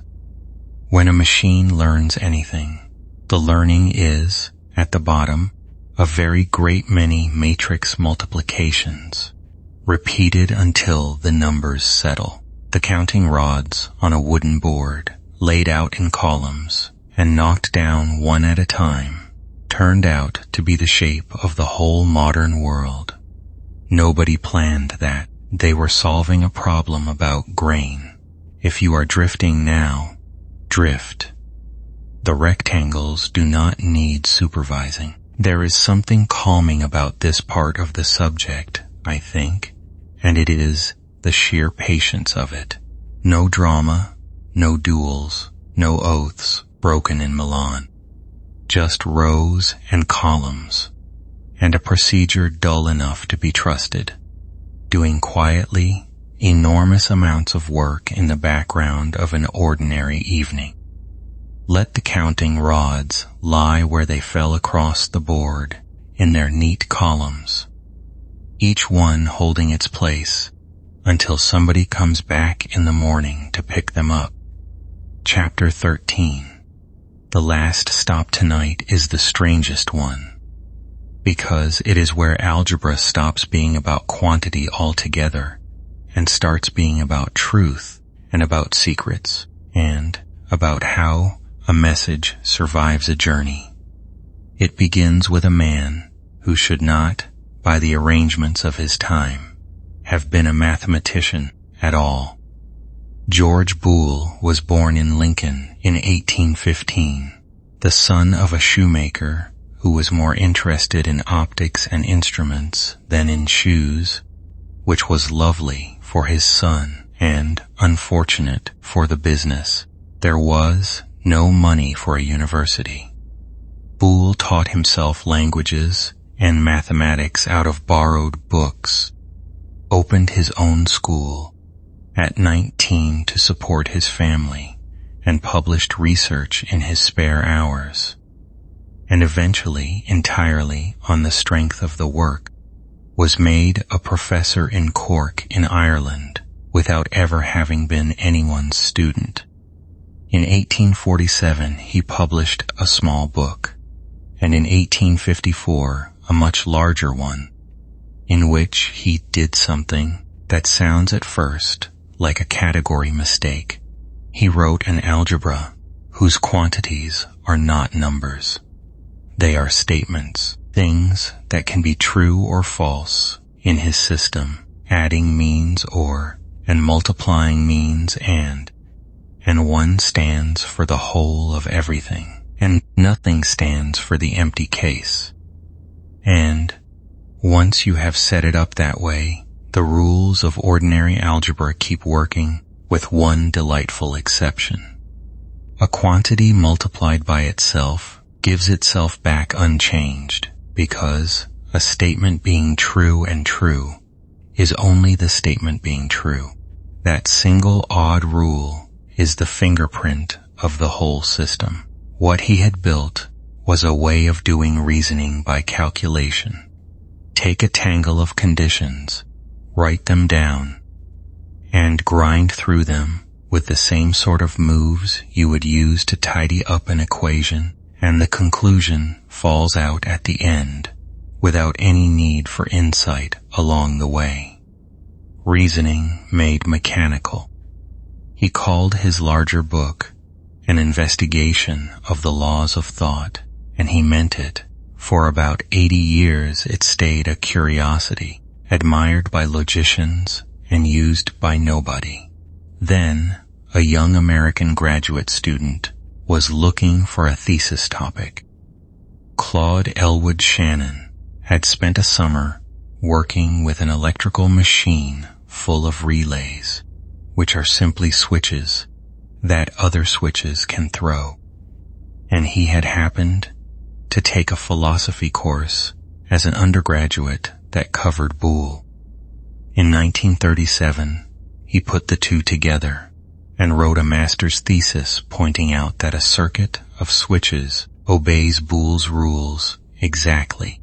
Two switches in a row will pass current only if both are closed, which is and.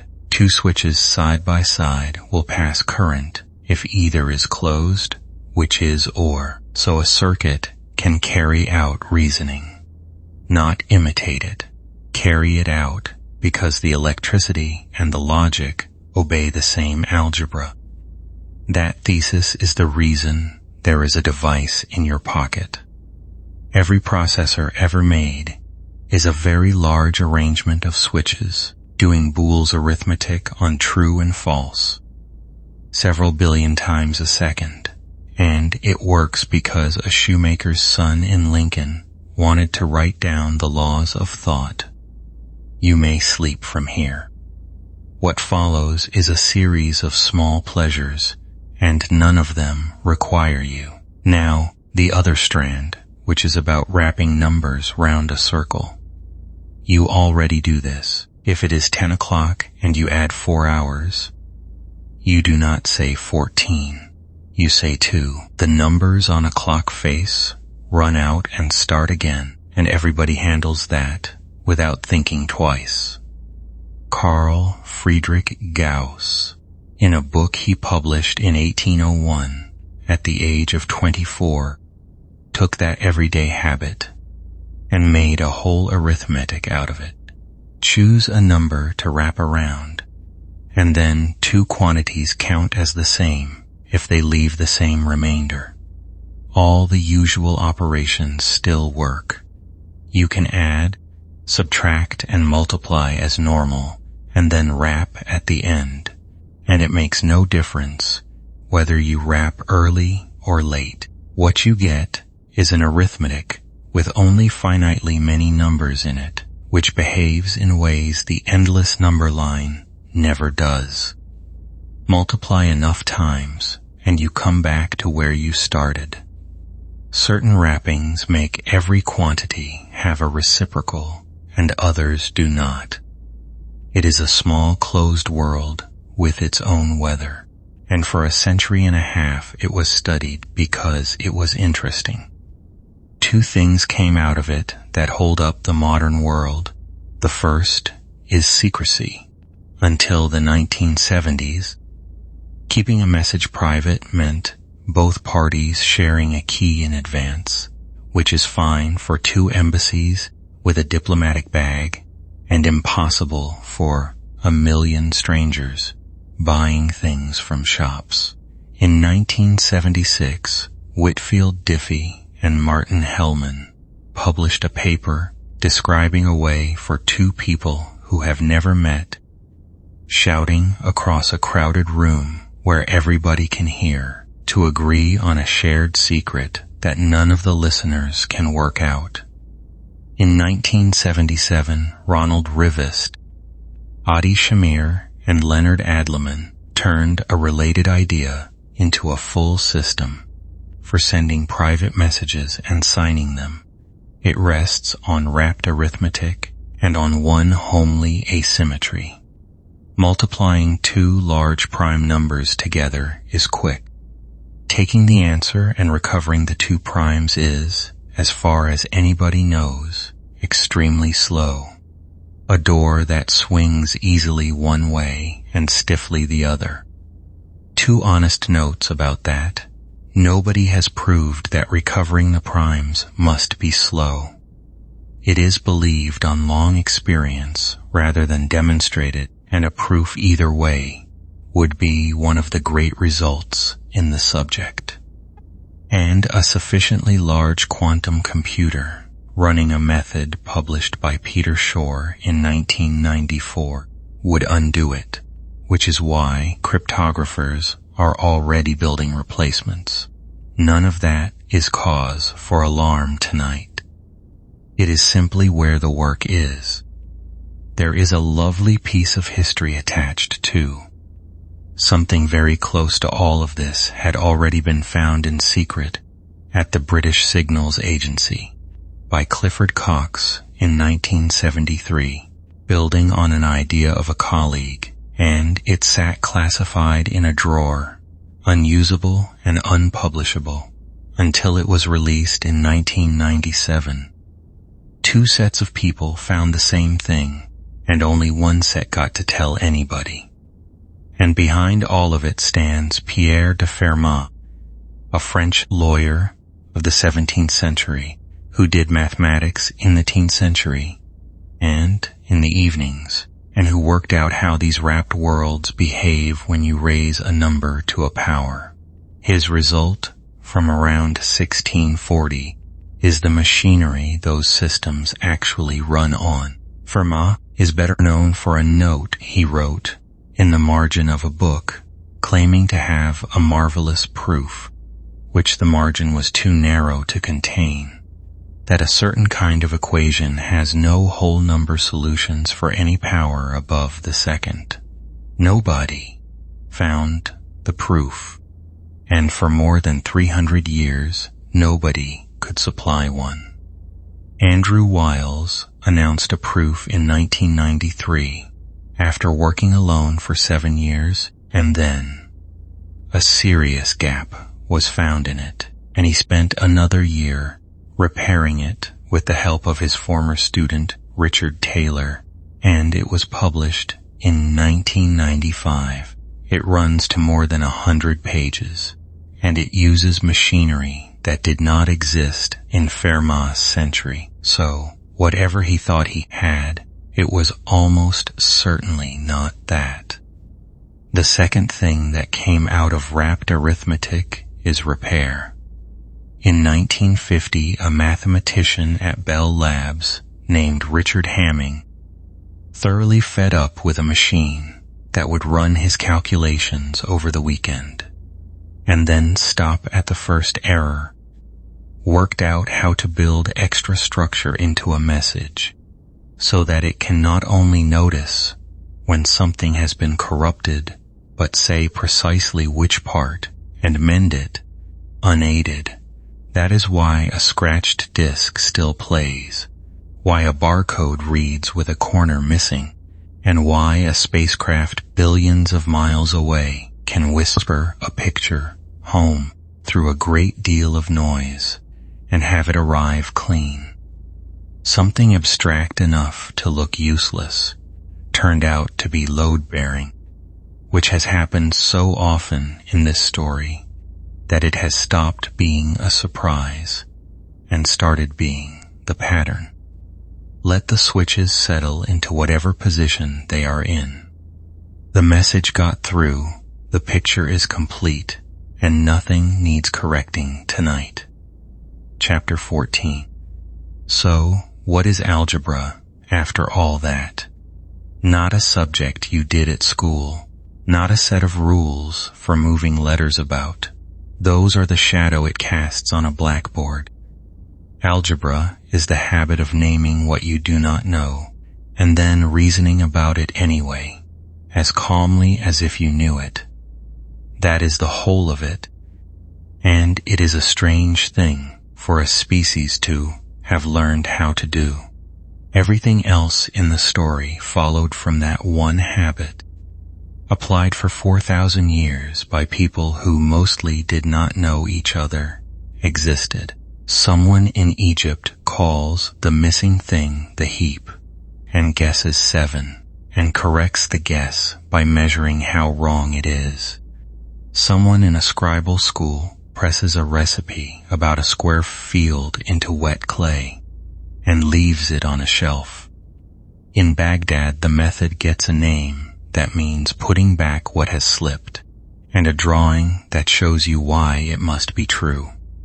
In India, debts are allowed to be numbers, and 6 kinds of problem become 1. A physician in Tudor England grows tired of writing the words is equal to, and draws 2 short parallel lines, because nothing can be more equal than that. A lawyer in France starts using letters for the things you were given as well as the things you are looking for, and suddenly you can write a sentence about every problem of a shape rather than about one problem. An engineer waiting for a marsh to drain carries on calculating through territory that does not exist and comes out the other side with the right answer. A boy with hours to live writes down that the answers of an equation have symmetries, and that the symmetries know whether a formula can exist.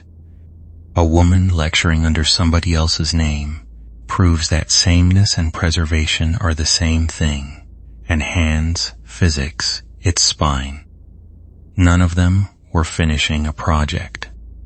Each of them was solving the problem in front of them, and passing something along without knowing to whom. And it is still unfinished, which I would like to be honest about before the night ends. There are questions in this subject that are open now, tonight, with nobody knowing the answer. Here is a fine one. In 1900, David Hilbert stood up in Paris and set out a list of problems for the coming century, and the 10th of them asked for a general procedure that could take any equation in whole numbers and decide in a finite number of steps whether it has a whole number solution at all. Not solve it. Just decide whether solutions are there. It took 70 years. The answer, put together by Julia Robinson, Martin Davis, and Hilary Putnam over 2 decades, and finished by a young Russian mathematician named Yuri Matyasevich in 1970, is that no such procedure can exist, not that we have not found it, that there is none, which is the same shape of answer that Abel and Galois gave about the 5th power, arriving again in a larger room, and it is the mature form of this whole subject. Algebra grew up when it learned to ask not only how to do a thing, but whether the thing can be done at all, and then to answer that question with proof. Other doors are still shut. Galois attached a group of symmetries to every equation, and a natural question is whether it runs the other way round, whether every possible pattern of symmetry belongs to some equation over the ordinary fractions. Nobody knows.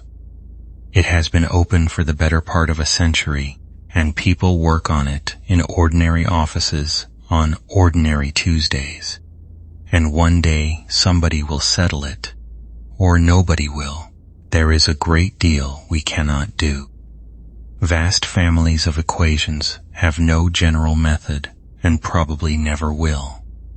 Much of what computers do with algebra is skilled approximation rather than exact solution, and the honest experts are the first to say so. The subject is not a finished building, but a long corridor with lit rooms behind and dark ones ahead, and people are still walking down it. Meanwhile, look at what it is quietly holding up around you. The bridge you drove over was a large system of statements about forces, solved so that nothing in it needs to think about you. The dose of any medicine you have ever taken was set by an equation about how quickly a body clears it. The lights in this room are running on alternating current, described with the numbers Descartes called imaginary as an insult. The music you might be playing very softly was compressed into a file by rewriting sound as a sum of pure tones and throwing away the ones you cannot hear.